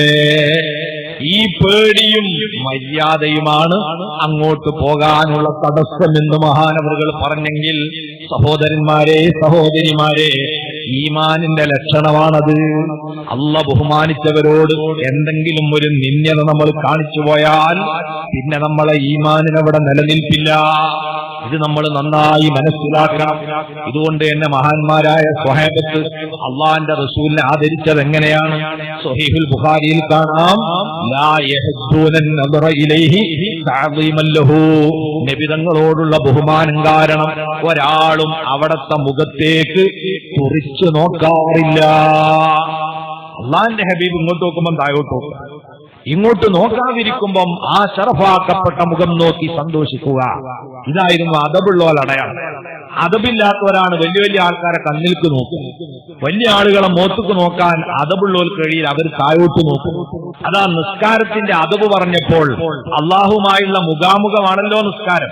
അപ്പൊ നിസ്കാരത്തിൽ ഇങ്ങനെ നേരെ നോക്കല് അദബില്ലായ്മയാണ്. അള്ളാഹു മുന്നിലുണ്ട് എന്ന സങ്കല്പമുള്ളത് കൊണ്ട് താഴോട്ട് സുജൂദിന്റെ സ്ഥലത്ത് നോക്കലാണ് മര്യാദ. ആ മര്യാദ നമ്മളിൽ ഉണ്ടാവണം. അപ്പോഴാണ് അള്ളാഹു നമ്മളെ നിസ്കാരം സ്വീകരിക്കുക. ഇതേപോലെ മഹാനായ റസൂലുള്ളാഹി സ്വല്ലല്ലാഹു അലൈഹി വസല്ലം തങ്ങളെ സ്വഹാബത്ത് ബഹുമാനിച്ചത് എങ്ങനെയാണ്? ഒരിക്കൽ അള്ളാഹിന്റെ ഹബീബ് ഒരു വിഷയം പഞ്ചായത്ത് പറയാൻ ഏതോ ഒരു ഗ്രാമത്തിലേക്ക് പോയി. നിസ്കാരത്തിന് ബാങ്ക് വിളിച്ചു, ഇഖാമത്തിന്റെ സമയമായി. റസൂലുള്ളാഹി തങ്ങൾ എത്തിച്ചേർന്നിട്ടില്ല. അപ്പോഴാണ് ബിലാൽ റളിയല്ലാഹു അൻഹു സിദ്ദീഖ് തങ്ങളെ സമീപിച്ചു പറഞ്ഞു, കച്ചവടക്കാര് പീടിക അവിടെ തന്നെ തുറന്നിട്ട് വന്നതാണ്, കർഷകര് തോട്ടത്തുനിന്ന് പോന്നതാണ്, അവരൊക്കെ തിരക്കാക്കുന്നുണ്ട്, നിസ്കാരം തുടങ്ങണ്ടേ? മഹാനവറുകൾ പറഞ്ഞു. അവസാനം കൂടിയാലോചനയ്ക്ക് ശേഷം നബിതങ്ങൾ വരാൻ വൈകുമായിരിക്കും, അതുകൊണ്ട് നമുക്ക് തുടങ്ങാം. ഇഖാമത്ത് കൊടുത്ത ഉടനെ സിദ്ദീഖ് തങ്ങളതാ മിഹ്റാബിലേക്ക് കയറി നിന്നു. അപ്പോഴേക്ക് അള്ളാഹിന്റെ ഹബീബ് വന്നു. സ്വഹാബത്ത് സൂചന പറഞ്ഞപ്പോൾ സിദ്ദീഖ് തങ്ങൾ മിഹ്റാബിൽ നിന്ന് പിന്നോട്ട് തന്നെ വലിയുകയാണ്. റസൂലുള്ളാഹി സ്വല്ലല്ലാഹു അലൈഹി വസല്ലം പറഞ്ഞു, സിദ്ദീഖേ, അവിടെ തന്നെ നിന്ന് നിങ്ങൾ നിസ്കാരം തുടങ്ങുക. സിദ്ദീഖ് റളിയല്ലാഹു അൻഹു ഈ കൽപ്പന അനുസരിച്ചില്ല. അള്ളാഹിന്റെ റസൂൽ ഒരു കാര്യം കൽപ്പിച്ചാൽ അനുസരിക്കല് വുജൂബാണ്. ആ നിർബന്ധം വീട്ടാതെ പിന്നോട്ട് മാറിയപ്പോൾ തൽക്കാലം നബിതങ്ങൾ തന്നെ കയറി നിന്ന് നിസ്കാരത്തിന് നേതൃത്വം കൊടുത്ത് പൂർത്തീകരിച്ചു. നിസ്കാരാനന്തരം അവിടുന്ന് ചോദ്യം ചെയ്തു, സിദ്ദീഖേ, ഞാൻ കൽപ്പിച്ചിട്ട് നിങ്ങൾ എന്തുകൊണ്ട് അനുസരിച്ചില്ല? സിദ്ദീഖ് റളിയല്ലാഹു അൻഹുവിന്റെ മറുപടി വിനയത്തോടെ, ഓ പ്രിയപ്പെട്ട നബിയേ, ഖുഹാഫയുടെ മകനായ അബൂബക്കറിന് അങ്ങയുടെ മുന്നിൽ നിൽക്കാനുള്ള കെൽപ്പില്ല തങ്ങളെ, അതുകൊണ്ടാണ് ഞാൻ നിൽക്കാതിരുന്നത്. ഇത് അദബാണ്. ഇമാം ബുഖാരി റളിയല്ലാഹു അൻഹു ഉദ്ധരിച്ച ഈ ഹദീസ് വിശദീകരിച്ച് ഹാഫിദ് ഇബ്നു ഹജർ അസ്ഖലാനി റഹിമഹുല്ലാഹ് ഫത്ഹുൽ ബാരിയിൽ വിശദീകരിക്കുന്നുണ്ട്. ഒരുപാട് ഗുണപാഠങ്ങളുണ്ട് ഈ സംഭവത്തിൽ. അതിൽ പ്രധാനപ്പെട്ട ഒരാശയം എന്താണ്? ചില സന്ദർഭങ്ങളിൽ മതവിധിയേക്കാൾ അദബിന് പ്രാധാന്യം കൊടുക്കേണ്ടതുണ്ട്. മതവിധിയേക്കാൾ മര്യാദക്ക് പ്രാധാന്യം കൊടുക്കണം. ഉദാഹരണം ഏതുപോലെ, ഒരു പള്ളിയിൽ ഇമാമത്ത് നിൽക്കാൻ ഏറ്റവും അർഹതയുള്ളവൻ ആരാണ്? ഈ അന്വേഷണം നടന്നാൽ ഫത്ഹുൽ മുഈൻ തരുന്ന മറുപടി, അവിടെ ഔദ്യോഗികമായി ജമാഅത്തിന് നേതൃത്വം നൽകാൻ ഒരു ഇമാമിനെ വെച്ചിട്ടുണ്ടെങ്കിൽ അയാളാണ് അവിടെ ഇമാമത്ത് വെക്കാൻ ഏറ്റവും അർഹൻ. അതാണ് ഹുക്മ്. എന്നാൽ ആ ജമാഅത്ത് നടക്കുമ്പം ഈ ഇമാം അടക്കം ആദരിക്കുന്ന, ആ നാട്ടുകാരൊക്കെ ബഹുമാനിക്കുന്ന ഒരു സയ്യിദോ ഒരു ആലിമോ അവരും ഇമാമത്തിന് അർഹരാണ്, അതിന് യോഗ്യതയുള്ളവരാണ്. അങ്ങനെയുള്ള ഒരാള് ആ പള്ളിയിൽ വന്നാൽ ഇമാം എന്താ ചെയ്യേണ്ടത്? പാരാ ഇമാമത്ത് കണ്ട് ഫത്ഹുൽ മുഈൻ എടുത്ത് ഞാൻ തന്നെയാണ് എന്ന് മസല പറയാതെ അദബ് പാലിച്ച് തങ്ങളോട് പറയണം, തങ്ങളെ നിങ്ങൾ നിൽക്കി, ഉസ്താദ് നിൽക്കി എന്ന് അവരോട് പറയണം. ഇതാ മര്യാദ. ഉസ്താദ് പറയാണ്, തങ്ങൾ പറയണം, അല്ല നിങ്ങൾ എന്നെ നിന്നോളൂ എന്ന് പറഞ്ഞാൽ അയാൾ നിൽക്കണം. അല്ലാതെ ഫത്ഹുൽ മുഈനിൽ പറഞ്ഞ ഹുക്മ് ഞാനാണ് നിൽക്കേണ്ടതെന്നാണ്, അതുകൊണ്ട് വേറെ ആരോടും ചോദിക്കേണ്ടതില്ല എന്നതല്ല. ഹുക്മിന് പ്രാധാന്യം കൊടുക്കുന്നതിനേക്കാൾ ചിലപ്പോൾ അദബിന് പ്രാധാന്യം കൊടുക്കണം. ഇതുപോലെ ഒരാളുടെ വാപ്പ മരണപ്പെട്ടാൽ ആ വാപ്പയുടെ ജനാസ നിസ്കാരം ആർക്കാണ് ബാധ്യത? അത് ആദ്യമായി നിർവഹിക്കേണ്ടത് മകനാണ്. മകൻ മരിച്ചാൽ വാപ്പയാണ് ഇമാമത്ത് നിൽക്കേണ്ടതെന്ന് ഹുക്മ് കാണാം. പക്ഷേ ആ ജനാസ നിസ്കാരത്തിന് ഹാജറായവരിൽ വലിയ വലിയ ആലിമീങ്ങളുണ്ട്, സാദാത്തുക്കളുണ്ട്. എന്നാൽ ഒരു ഫാത്തിഹ പോലും മര്യാദക്കറിയാത്ത, മയ്യത്ത് നിസ്കാരത്തിന്റെ നിയ്യത്ത് പോലും പഠിക്കാത്ത സാധാരണക്കാരായ ഞാനും നിങ്ങളും അവിടെ കയറി നിൽക്കുകയല്ല വേണ്ടത്. അവിടെ അദബ് പാലിച്ച് ആ സയ്യിദിനെ പിതാവിന്റെ ജനാസ നിസ്കാരത്തിന് ഇമാമത്ത് നിർത്തിയാൽ ഒരു പക്ഷേ നമ്മളെ വാപ്പാക്ക് അല്ലാഹു പുറത്തു കൊടുക്കുന്നത് നാം കാണിച്ച ഈ മര്യാദ കൊണ്ടാണ്. ഇപ്പോൾ വളർന്നു വരുന്ന തലമുറയിൽ പുത്തനാശയക്കാരുടെ സ്വാധീനം കാരണം തലമറക്കാത്തവൻ, ഇതിന്റെ നിയ്യത്തറിയാത്തവൻ, ഫർളും ഷർത്തും അറിയാത്തവൻ വാപ്പ മരിച്ചാൽ ഏത് മഹാന്മാരുണ്ടെങ്കിലും അവരൊക്കെ വകഞ്ഞു മാറ്റി മുന്നോട്ട് കയറി ജനാസക്ക് നേതൃത്വം കൊടുക്കുമ്പോൾ ഒരു പക്ഷേ ആ ജമാഅത്ത് നിസ്കാരം പോലും സ്വഹിയാവുകയില്ല. ആ ഗുരുത്വം കെട്ടവരിൽ നമ്മൾ ഉണ്ടാകാൻ പാടില്ല. ഞാൻ ഓർത്തുപോകുകയാണ്, വന്യരായ റഈസുൽ ഉലമ ഈ സുലൈമാൻ ഉസ്താദ് അല്ലാഹു ആഫിയത്തുള്ള ദീർഘായുസ്സ് നൽകുമാറാകട്ടെ, മഹാനുഭാവന്റെ ചെറുപ്പക്കാരനായ അഹ്സനി കുട്ടിയെടുത്ത് മരണപ്പെട്ടുപോയി. അല്ലാഹു അവിടുത്തെ സ്വർഗത്തിൽ ഒരുമിച്ച് കൂട്ടി തരട്ടെ. ആ സമയത്ത് ധാരാളം ഉലമാവ്, സാദാത്തുക്കളെ, ആലിമീങ്ങൾ ആ ജനാസ നിസ്കരിക്കാൻ അവിടെ തടിച്ചുകൂടി. സുലൈമാൻ ഉസ്താദ് ഇന്ന് കേരളത്തിൽ ജീവിച്ചിരിക്കുന്ന ഏറ്റവും വലിയ ഫുഖഹാക്കളിൽ ഒരു മഹാനാണ്. സുലൈമാൻ ഉസ്താദ് അറിയാലോ, ആ ഉസ്താദിന് മയ്യത്ത് നിസ്കാരത്തിന്റെ സത്തും പറഞ്ഞു അറിയില്ലേ? തീർച്ചയായും എല്ലാം അറിയുന്ന ഗുരുവാണ്. പക്ഷേ മഹാനവരുകൾ മരണപ്പെട്ട മകന്റെ ജനാസ നിസ്കരിക്കുമ്പോൾ വന്യരായ ഖമറുൽ ഉലമ എ പി ഉസ്താദിനെ വിളിച്ച് ഇമാമത്ത് നിർത്തിയ മര്യാദയാണ് നമ്മൾ അവലംബിക്കേണ്ടത്. ഇത് ഫതുഹുൽ മുഈൻ ഓതാത്തത് കൊണ്ടല്ല, ഓതിയത് കൊണ്ടാണ്. ഓതേണ്ടതുപോലെ ഓതിയത് കൊണ്ടാണ്. അപ്പോൾ മഹാന്മാരായ സ്വഹാബത്ത് പഠിപ്പിച്ച രീതിയിൽ അദബിന് പ്രാധാന്യം കൊടുക്കുന്നവരായി നമ്മൾ മാറണം. അതാണ് ഈമാനുള്ളവന്റെ അടയാളം. ഇനി അതാ അല്ലാഹു നമ്മളോട് പഠിപ്പിക്കുന്നത് മസലു കലിമത്തിൻ ത്വയ്യിബ കശജറത്തിൻ ത്വയ്യിബ അസ്ലുഹാ സാബിത്തുൻ വഫർഉഹാ ഫിസ്സമാ. നല്ല ഉറച്ച വിശ്വാസമുണ്ടാകുന്നതോടൊപ്പം ഈന്തപ്പന അതിന്റെ ചില്ലകൾ അന്തരീക്ഷത്തിലേക്ക് വിടർന്ന് തണലിട്ട് കൊടുക്കുന്ന ഒരു വൃക്ഷം. ഈ മരം പോലെ ആവണം ഒരു മുസ്ലിമായ മനുഷ്യൻ. ലാ ഇലാഹ ഇല്ലല്ലാഹ് എന്ന കലിമ അത് ഉൾക്കൊണ്ട ഒരാള് മറ്റൊരാൾക്കും ശല്യം ചെയ്യുന്നവനല്ല, എല്ലാവർക്കും ഉപകാരം ചെയ്യുന്നവനാണ്. ഈന്തപ്പന നല്ല കുളിരേകുന്ന, പ്രത്യേകിച്ച് ചൂടുള്ള പ്രദേശത്താണല്ലോ അത് ഉണ്ടാകുന്നത്. അതിന് കട്ടിയുള്ള ഇലയാണ് എന്നതുകൊണ്ട് തന്നെ ആ മരത്തിന്റെ ചുവട്ടിൽ, ചൂടുള്ള പ്രദേശത്ത് ആ മരത്തിന്റെ ചുവട്ടിൽ കയറിയിരുന്നാൽ ഒരു എസിയിലിരിക്കുന്ന സുഖം. ഇതേപോലെ ആയിരിക്കണം മുഅ്മിനായ മനുഷ്യൻ. ഒരാളെയും ശല്യം ചെയ്യുന്നവനല്ല. അല്ലാഹുവിന്റെ ഹബീബ് പറഞ്ഞു, അൽ മുസ്ലിമു, യഥാർത്ഥത്തിലുള്ള മുസ്ലിം, അക്ഷരാർത്ഥത്തിലുള്ള മുസ്ലിം. മുസ്ലിം എന്ന പദത്തിന് രക്ഷപ്പെട്ടവൻ എന്നൊരു അക്ഷരാർത്ഥമുണ്ട്. ആ രീതിയിലുള്ള മുസ്ലിമാരാണ് മൻ സലിമന്നാസ്, മറ്റുള്ള ജനങ്ങളെല്ലാം രക്ഷപ്പെട്ടിരിക്കണം. മിൻ ലിസാനിഹി വയദിഹി, ഇവന്റെ നാവിൽ നിന്നും ഇവന്റെ കരങ്ങളിൽ നിന്നും ഒരാൾക്കും ഒരു വിധത്തിലുമുള്ള ഉപദ്രവം വരുത്തവന്നവനല്ല. ലാ ഇലാഹ ഇല്ലല്ലാഹ് എന്ന വചനം ഉൾക്കൊണ്ട വിശ്വാസി ഉപകാരി മാത്രമായിരിക്കണം. അല്ലാഹു നമ്മളെ അങ്ങനെ ആക്കിത്തരട്ടെ. ജനങ്ങൾക്ക് സന്തോഷം നൽകുന്ന, സാന്ത്വനം നൽകുന്ന, സമാധാനം കൊടുക്കുന്ന, ആശ്വാസം പകരുന്ന സ്വഭാവക്കാരായി നമ്മൾ മാറണം. അപ്പോഴാണ് നമ്മൾ അള്ളാഹുവിന്റെ വചനം ഉൾക്കൊണ്ട യഥാർത്ഥ ഈമാനുള്ളവനായി തീരുന്നത്. ഇതുകൊണ്ട് തന്നെ മുഅ്മിനീങ്ങൾക്ക് അള്ളാഹു ഒരുപാട് പെരുമാറ്റച്ചട്ടങ്ങൾ പഠിപ്പിച്ചിട്ടുണ്ട്. ഈമാൻ ഹൃദയത്തിലുണ്ടെങ്കിൽ മറ്റുള്ള ഒരു മനുഷ്യനെയും വേദനിപ്പിക്കുകയില്ല, സന്തോഷിപ്പിക്കുക മാത്രമാണ്. ആ സന്തോഷിപ്പിക്കലിന്റെ ഭാഗമായി മറ്റൊരു മനുഷ്യനെ നമ്മൾ കാണുമ്പോൾ എങ്ങനെ അയാളെ സമീപിക്കണം? അല്ലാഹുവിന്റെ ഹബീബ് പറഞ്ഞു, തബസ്സുമുക ഇലാ വജ്ഹി അഖീക സദഖാ, നിന്റെ സുഹൃത്തിനെ കാണുമ്പോൾ നീ ഒന്ന് പുഞ്ചിരിക്കുക. ആ പുഞ്ചിരി ഒരു ദാനധർമ്മമാണ്. അയാൾക്ക് നമ്മൾ 1000 10,000 കൊടുക്കുന്നത് പോലെയാണ് ഒരാളെ കാണുമ്പോൾ ഒന്ന് പുഞ്ചിരിക്കുന്നത്. അത് അറിയുന്നവനാണെങ്കിലും അറിയാത്തവനാണെങ്കിലും. ഒരു മനുഷ്യനെ കണ്ടാൽ എന്ത് ചെയ്യാം? അയാളോടൊന്ന് പുഞ്ചിരി. ഒരു നഷ്ടം ഇതിനില്ല, അയാൾക്ക് വലിയ സന്തോഷം. പ്രത്യേകിച്ച് നമ്മൾ ആലോചിക്കുക, നമുക്ക് തീരെ പരിചയക്കാരും ഇല്ലാത്തൊരു നാട്.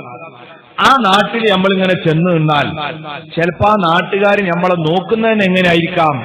ഏതോ ഒരു വംശനാശം നേരിടുന്ന ജീവിയെ നാട്ടിൽ ഇറങ്ങിയ മാതിരി ഉണ്ടാവും. ആൾക്കാർ ഇങ്ങനെ നോക്കി, ഭീകരനാണോ വേറെ ഏതെങ്കിലും ആണോ? ഇങ്ങനെ പരിചയമില്ലാത്തവനെ ആൾക്കാർ സംശയത്തോടെ നോക്കും. ആ കൂട്ടത്തിൽ ഏതെങ്കിലും ഒരു മനുഷ്യൻ നമ്മളടുത്ത് വന്ന് ഒന്ന് പുഞ്ചിരിച്ചാൽ എന്തൊരു സന്തോഷമായിരിക്കും. ഈ ആളുകളൊക്കെ സംശയത്തിന്റെ കണ്ണുകൊണ്ട് നോക്കണതിന്റെ ഇടയെന്ന് ഒരു വ്യക്തി മാത്രം നമ്മളോടൊന്ന് ചിരിച്ചാൽ 1,00,000 രൂപ നമുക്ക് തന്ന സന്തോഷമാണ്. ഈ സന്തോഷം വെറുതെ മറ്റുള്ളവർക്ക് പകർന്നു കൊടുക്കാനുള്ള കഴിവ് അല്ല നമുക്ക് തന്നിട്ടുണ്ട്. ഇതിനെന്ത് വേണം? നല്ലൊരു മനസ്സ് വേണം. നല്ല മനസ്സുള്ളവനിൽ നിന്നേ പുഞ്ചിരി വിരിയൂ. മനസ്സ് മോശമായാൽ പുഞ്ചിരിച്ചാൽ തന്നെ അത് ചിരിയാവൂല, ഒരു തരം ഇളിയിൽ കലാശിക്കുന്ന. നല്ല മനസ്സില്ല, ഞാൻ ചിരിക്കാൻ നോക്കിയാൽ തന്നെ ഒരു വളഞ്ചി ചിരിയായിരിക്കും. അതൊരു ഇളിയായിട്ടാണ് മാറുക. അപ്പൊ ആത്മാർത്ഥമായ ഒരാളെ കാണുമ്പം പുഞ്ചിരിക്കും. വീട്ടിലേക്ക് കയറി വരുന്ന ഭർത്താവ് ഭാര്യയെയും മക്കളെയും നോക്കി പുഞ്ചിരിക്കുക. ഭാര്യയും കുട്ടികളും ഭർത്താവിനെ നോക്കി ഉപ്പാനെ നോക്കി തിരിച്ചും പുഞ്ചിരിക്കുക. മിഠായി കൊണ്ടുവരുന്നതിനേക്കാൾ ഒരു പക്ഷേ കുട്ടികൾക്ക് സന്തോഷം വാപ്പാന്റെ ഈ പുഞ്ചിരിയായിരിക്കാം. ആ രീതിയിൽ ചിരിച്ചു പെരുമാറുന്നവരായി നമ്മൾ മാറണം. അതോടൊപ്പം തന്നെ കൈ കൊടുക്കാൻ പറ്റിയവർക്കൊക്കെ കൈ കൊടുക്കുക. മുസാഫഹത്ത് വലിയൊരു പുണ്യകർമ്മമാണ്. അല്ലാഹുവിന്റെ റസൂൽ പറഞ്ഞു, തസാഫഹു, നിങ്ങൾ പരസ്പരം മുസാഫഹത്ത് നടത്തുക. യുദ്ഹിബുൽ ഗില്ല, അത് ഹൃദയത്തിൽ നിന്ന് വിദ്വേഷത്തെ നീക്കിക്കളയും, പോക്കിക്കളയും. ഒരാളോടും മനസ്സിൽ വിദ്വേഷം ഉണ്ടാകാൻ പാടില്ല. ഈമാനുള്ളവൻ അതും ഈമാനും ഒരുമിച്ച് കൂടൂല. അതുകൊണ്ട് തന്നെ വിദ്വേഷം മനസ്സിൽ നിന്ന് ഇറങ്ങിപ്പോകാനുള്ള നല്ല മരുന്നെന്താ? നമുക്ക് ദേഷ്യമുള്ള ആളാണെങ്കിൽ പ്രത്യേകിച്ചും അയാൾക്ക് മുസാഫഹത്ത് കൊടുത്താൽ അയാളോടുള്ള വെറുപ്പ് നമ്മളെ കൽബിന്നും പോവും, നമ്മളോടുള്ള വെറുപ്പ് അയാളെ ഹൃദയത്തിൽ നിന്നും ഇറങ്ങിപ്പോകുമെന്നാണ്. കാരണം എന്താ? മനുഷ്യന്റെ ശരീരത്തിൽ വൈദ്യുതി പ്രവഹിക്കുന്നുണ്ട്. അത് ഏറ്റവും കൂടുതൽ നമ്മളെ കൈകളിലൂടെയാണ്. ഈ കൈ മറ്റൊരാളെ കൈയുമായി ചേരുമ്പോൾ നമ്മളെ ശരീരത്തിൽ നിന്ന് അങ്ങോട്ടും ഇങ്ങോട്ടും സ്നേഹത്തിൽ ചാലിച്ച ഒരു പ്രകാശം അല്ലെങ്കിൽ ഒരു ശക്തി, ഒരു ചൂട് അങ്ങോട്ടും ഇങ്ങോട്ടും പകർന്നു കൊടുക്കുന്നുണ്ട്. ഇതിലൂടെ മനസ്സിൽ നിന്ന് അയാളോടുള്ള ദേഷ്യവും വിദ്വേഷവും നമുക്ക് ഇങ്ങനെ ഇറക്കിക്കളയാൻ പറ്റും.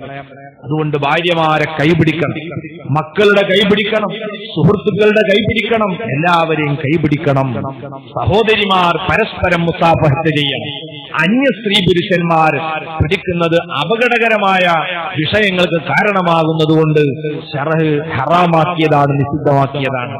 അല്ലാത്ത മഹറമുകൾ കരങ്ങൾ പിടിക്കുന്നതിലൂടെ പരസ്പര സ്നേഹമുണ്ടാക്കാൻ കഴിയും. മഹാനായ മർഹൂം ടി.സി. മുഹമ്മദ് മുസ്ലിയാർ നബ്ബറല്ലാഹു മർക്കദ, നമുക്കൊക്കെ അറിയാം, നമ്മളെ കോഴിക്കോട് ജില്ലയിലെ സമസ്തയുടെ സെക്രട്ടറിയായൊക്കെ പ്രവർത്തിച്ചിരുന്ന വലിയൊരു പണ്ഡിതനായിരുന്നു. മഹാനവറുകൾ വലിയ സ്വഭാവത്തിന്റെ ഉടമയായി. ബഹുമാനപ്പെട്ട ഒരു മഹല്ലിൽ ചെന്നാൽ മഹാനവറുകൾക്ക് സജീവ സുന്നത്തി ജമാഅത്തിന്റെ പ്രബോധകനായതുകൊണ്ട് എതിരാളികൾ എല്ലാ നാട്ടിലുണ്ട്. അപ്പൊ ദർസ് തുടങ്ങിയ ഒരു നാട്ടിൽ ചെന്നാൽ ആ നാട്ടിലുള്ള ആളുകൾ വന്നു പറയും, ഉസ്താദെ നിങ്ങളെ കടുത്തൊരു എതിരാളിന്റെ ഇവിടെ. അതാരാ? അത് കുഞ്ഞമ്മദാജിയ അല്ലെ ബീരാനാജിയ, ഏതെങ്കിലും ഒരു ആചാരായിരിക്കും. ഉസ്താദ് എന്താ ചെയ്യാ? അന്ന് വൈകുന്നേരം ഉസ്താദിന് ഒരു ജീപ്പ് ഉണ്ടാകും. ആ ജീപ്പിൽ ഈ വീട്ടുകാട് പോകും. വീട്ടിൽ പോയിട്ട് ആചാര്യ ഇരിക്കും. എങ്ങനെ ഇരിക്കുക? ജിബ്രീൽ അലൈഹിസ്സലാം നബി തങ്ങളെ കാണാൻ വന്നപ്പം മുട്ടോട് ചേർത്തിരുന്നു പറഞ്ഞില്ലേ, അങ്ങനെ കൂട്ടിയിരിക്കും. ഇരുന്നിട്ട് ആചാര്യ കൈ പിടിക്കും. കൈ പിടിച്ചിട്ട് രണ്ട് ഒഴിച്ചിലുണ്ട് ഇങ്ങനെ. എന്നിട്ട് ആ 14-ാം രാവിന്റെ പുഞ്ചിരി അത് ചിരിച്ചിട്ട്, എന്തെല്ലാം ആചാര്യങ്ങളെ വർത്താനം, ഞാനിങ്ങനെ ദർസ് തുടങ്ങാൻ വേണ്ടി ഇവിടെ വന്നിട്ടുണ്ട്, അതുകൊണ്ട് നിങ്ങളെ കാണാനൊന്ന് വന്നതാന്ന് പറഞ്ഞാട്ട് ലോക്യം പറഞ്ഞാൽ പിന്നെ ആ നാട്ടിലെ ടി.സി. ഉസ്താദിന്റെ ഏറ്റവും അടുത്ത ആളാരായിരിക്കും? ഈ നാട്ടുകാരൊക്കെ നിങ്ങൾ എതിരാളിണ്ട് എന്ന് പറഞ്ഞ ആ ആളായിരിക്കും. അതിന്റെ മനഃശാസ്ത്രം എന്താ? മുസാഫഹത്തിന് വലിയ ശക്തിയുണ്ട്. അപ്പൊ ദേഷ്യം കുറക്കാനും ഈറല്ലാതാക്കാനും ഒക്കെ നല്ലതാണ്. ഇതുപോലെ ആർക്കും ശല്യം ചെയ്യുന്നില്ല എന്നതിന്റെ അടയാളമാണ് സലാം പറയൽ. അസ്സലാമു അലൈക്കും എന്ന് പറഞ്ഞാൽ നിങ്ങൾക്ക് സമാധാനം വരട്ടെ, ഞാൻ നിങ്ങളെ ശല്യക്കാരനല്ല, എന്നിൽ നിന്ന് നിങ്ങൾക്കൊരു ശെറുമില്ല, അമ്ന് വാഗ്ദാനം ചെയ്യുകയാണ് സലാമിലൂടെ. ഇത് നമ്മൾ വ്യാപകമായി വർദ്ധിപ്പിച്ചാൽ നാട്ടിൽ തന്നെ സമാധാനമുണ്ടാവും, കുടുംബത്തിൽ ശാന്തി ഉണ്ടാകും. വീട്ടിലേക്ക് കയറി ചെല്ലുന്ന സമയത്ത് സലാം പറയാൻ മടിക്കരുത്. വീട്ടിൽ നിന്ന് ഇറങ്ങിപ്പോകുമ്പം ഭാര്യയോടും മക്കളോടും സലാം പറയാൻ മടിക്കരുത്. അല്ലാഹുവിന്റെ ഹബീബ് പറഞ്ഞിട്ടുണ്ട്, വീട് വിട്ടുപോകുന്നവൻ വീട്ടുകാർക്ക് നൽകുന്ന ഏറ്റവും വലിയ സുരക്ഷ സലാം പറയലാകുന്നു. നമ്മൾ രഹസ്യ ക്യാമറ വെക്കലൊന്നുമല്ല, പാറാവുകാരനെ നിർത്തലല്ല. അള്ളാന്റെ സലാം നിങ്ങൾക്ക് ഉണ്ടാകട്ടെ എന്ന് പറഞ്ഞിട്ട് പോന്നാൽ അള്ളാഹ് നോക്കിക്കോളും. അതാണ് പുരക്കാർക്കുള്ള സംരക്ഷണം. പുരയെന്നിറങ്ങി പോകുമ്പോ സലാം പറഞ്ഞു പോന്നാൽ അവരെ കാര്യം അള്ളാഹു ഏറ്റെടുക്കും. ഇത് ശീലമാക്കണം. നമ്മൾ വീട്ടിലേക്ക് കയറി ചെല്ലുമ്പം സലാം പറയണം. എത്രത്തോളമാണ് നബിതങ്ങൾ പഠിപ്പിക്കുന്നത്. നമ്മളൊരു വീട്ടിലേക്ക് ചെല്ലുമ്പോൾ അവിടെ വേറെ ആരുമില്ല, നമ്മൾ മാത്രമേ ഉള്ളൂ. നമ്മളെ വീട്ടിൽ നിന്ന് കുടുംബങ്ങളൊക്കെ വിരുന്നു പോയതാണ്, നമ്മൾ ഒറ്റയ്ക്ക് താമസിക്കുന്ന റൂമാണ്. അവിടേക്ക് കയറി ചെല്ലുകയാണെങ്കിലും സലാം പറയണം. അപ്പോൾ പറയേണ്ട സലാം അസ്സലാമു അലൈനാ വഅലാ ഇബാദില്ലാഹി സ്വാലിഹീൻ എന്ന വാക്കുകൊണ്ടാവണം. അത്തഹിയാത്തിലുള്ള അത് ഓർമ്മയിൽ വെച്ചാൽ അസ്സലാമു അലൈനാ വഅലാ ഇബാദില്ലാഹി സ്വാലിഹീൻ. ഇതാണ് വേറെ ആരുമില്ലാത്ത റൂമിലേക്കോ വീട്ടിലേക്കോ കടക്കുമ്പോൾ ചെല്ലേണ്ട സലാം.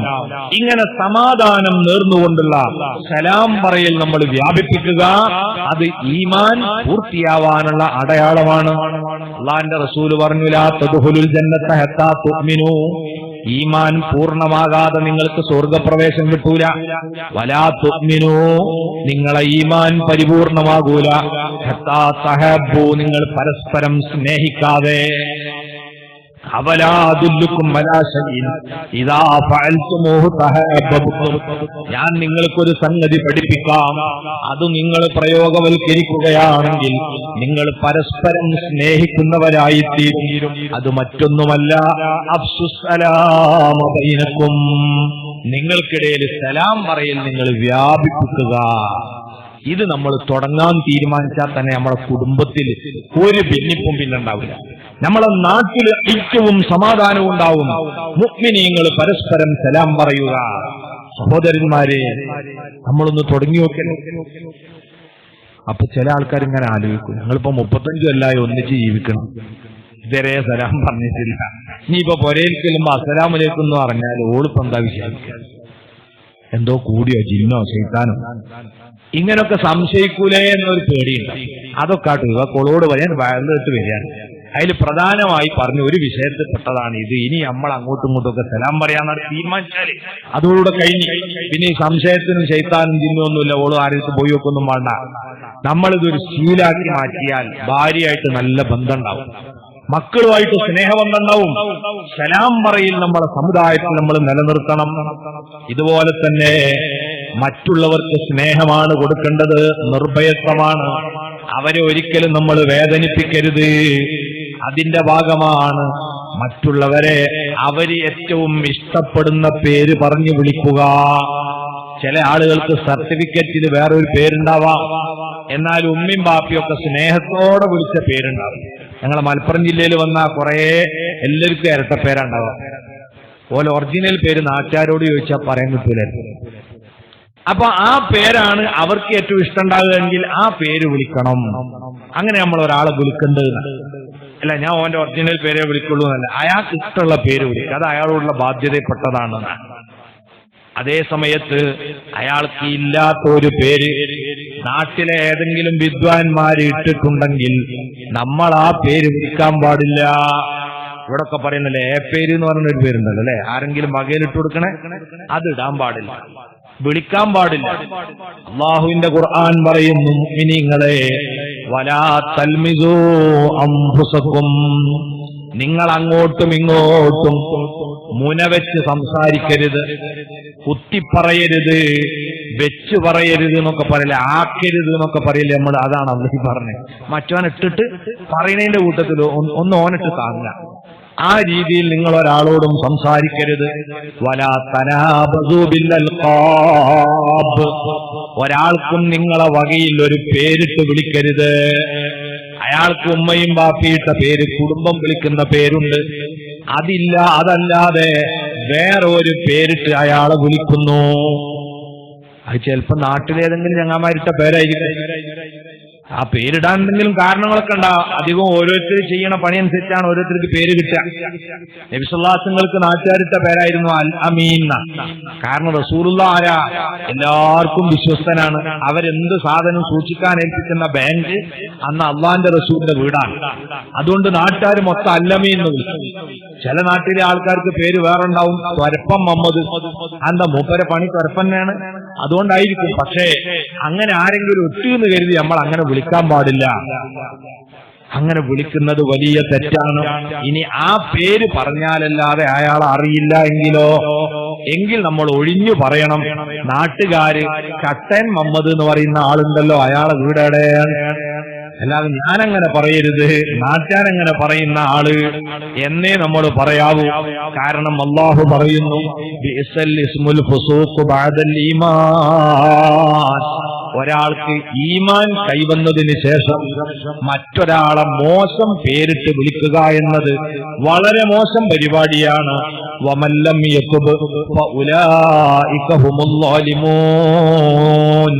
അങ്ങനെ ഒരാളെ വിളിച്ചിട്ടുണ്ടെങ്കിൽ അയാളോട് നേരിട്ട് ചെന്ന് മാപ്പ് പറഞ്ഞ് അള്ളാഹിനോട് പൊറുക്കലിനെ തേടി തൗബ ചെയ്തില്ലെങ്കിൽ അവനെ അക്രമികളുടെ ലിസ്റ്റിലാണ് അല്ലാഹു ഉൾപ്പെടുത്തുക. ഇതൊരു ചെറിയ വിഷയമായി കാണരുത്. ഇല്ലാത്ത പേരിട്ട് വിളിച്ചു പോലും മറ്റുള്ളവരെ ശല്യപ്പെടുത്തുന്നവനാകരുത്. ഈന്തപ്പനയുടെ ചില്ലകൾ അന്തരീക്ഷത്തിൽ അതാ തണലിട്ട് കൊടുക്കുന്നത് പോലെ മറ്റുള്ളവർക്ക് താങ്ങും തണലുമായി നിൽക്കണം. ഒരാൾക്കും നമ്മളെ വേദനിപ്പിക്കുന്നവരായി നമ്മൾ മാറരുത്. ഏതെങ്കിലും ഒരാളെ ന്യൂനത നമ്മൾ കണ്ടു, അത് നമ്മൾ തുറന്നു പറയാൻ പാടില്ല.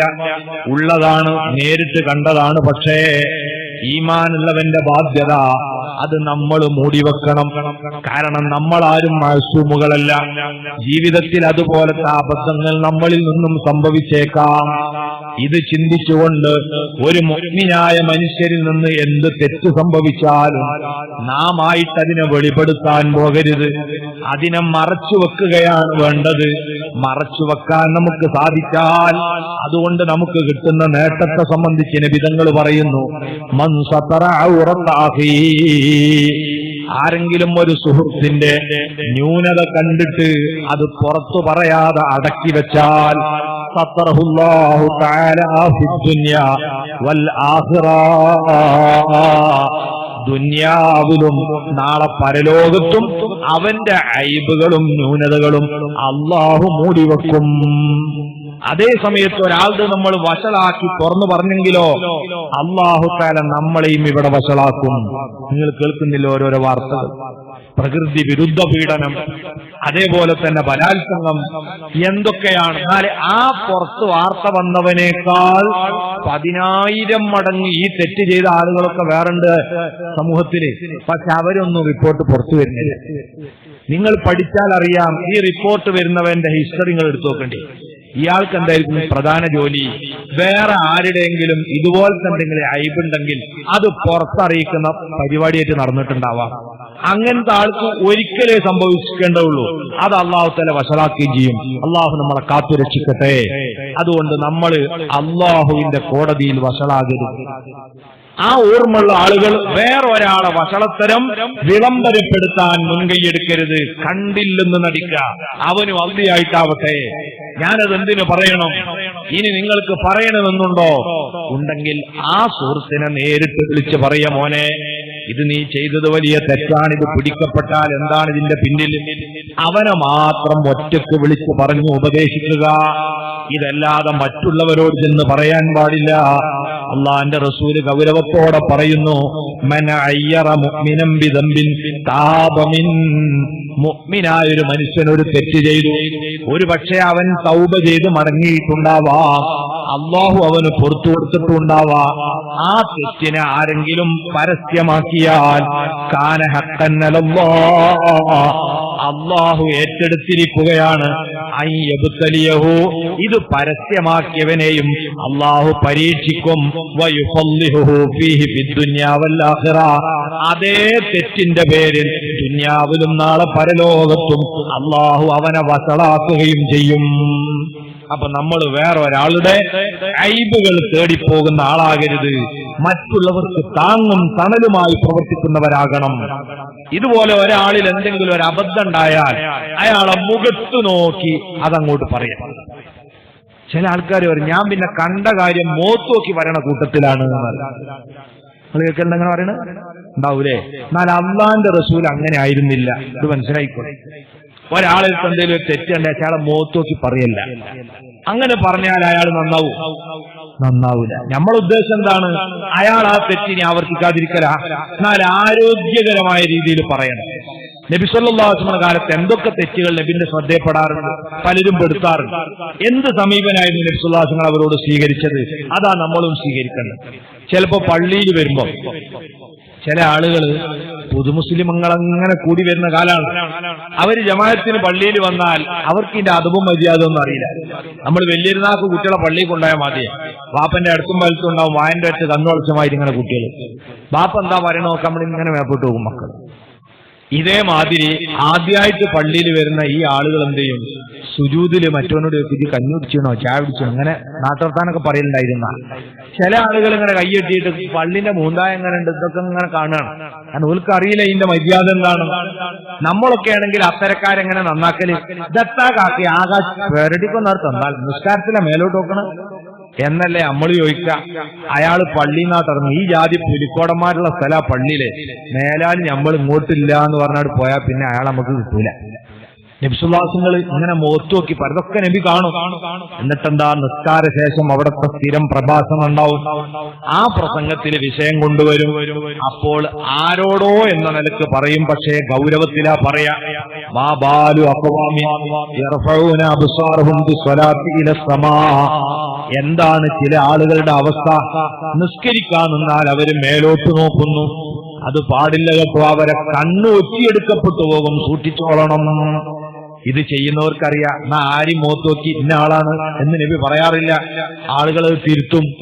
ഒരു ചെറുപ്പക്കാരൻ വല്ലാതെ മുടി നീട്ടി, അപ്പം നമ്മളൊക്കെ ആണെങ്കിൽ ഓനോട് വിളിച്ചു പാനങ്കോല പോലത്തെ മുടി, നീ തീ കൊടുക്കും, ഞാൻ പോയി വെട്ടിച്ചു വാന്നൊക്കെ പറഞ്ഞാല് ഒരു ഇഞ്ചൂടിയോ നീട്ടിയേക്കും പിറ്റേന്ന് വരിക. നബി സല്ലല്ലാഹു അലൈഹി വസല്ലം എന്താ ചെയ്തത്? ഓന്റെ ഒരു കൂട്ടുകാരനെ വിളിച്ചിട്ട് പറഞ്ഞു, എടാ അന്റെ സുഹൃത്തുണ്ടല്ലോ വളരെ നല്ലവനാട്ടോ, ഓന്റെ ആ മുടിയും കൂടി ഒന്നോൻ ചെറുതാക്കിയാലേ ഓൻ 100ക്ക് 100 ഇയാള് പോയി പറഞ്ഞു. ഇങ്ങനെ പറഞ്ഞു നബി സല്ലല്ലാഹു അലൈഹി വസല്ലം. വേഗം പോയി മുടിവെട്ടി നന്നായി. ഇതാണ് ആളെ നന്നാക്കലാണ്. അതിന് പറ്റിയ വർത്താനായിരിക്കും.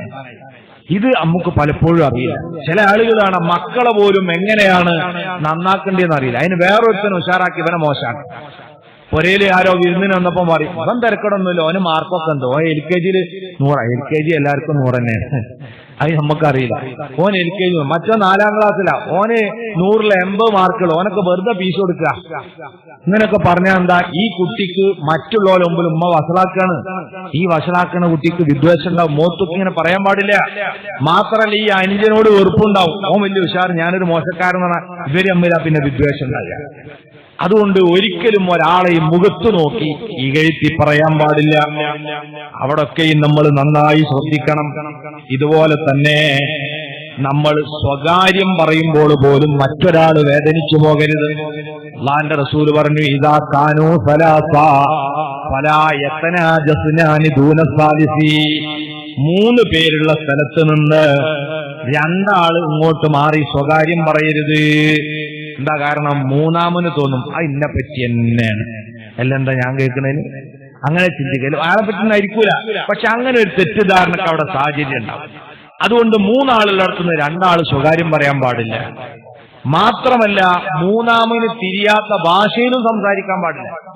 ഒരുത്തന്നെ ഇന്റർവ്യൂവിന് വിളിച്ചു, 2 ആൾക്കാരുണ്ട്. ആദ്യം മലയാളത്തിൽ ഇവനോട് ഇങ്ങനെ ചോദിച്ചു, എന്തൊക്കെ പറഞ്ഞു. പിന്നെ ഇവ 2 ആൾ ഇംഗ്ലീഷിൽ ഇങ്ങനെ പറയാം.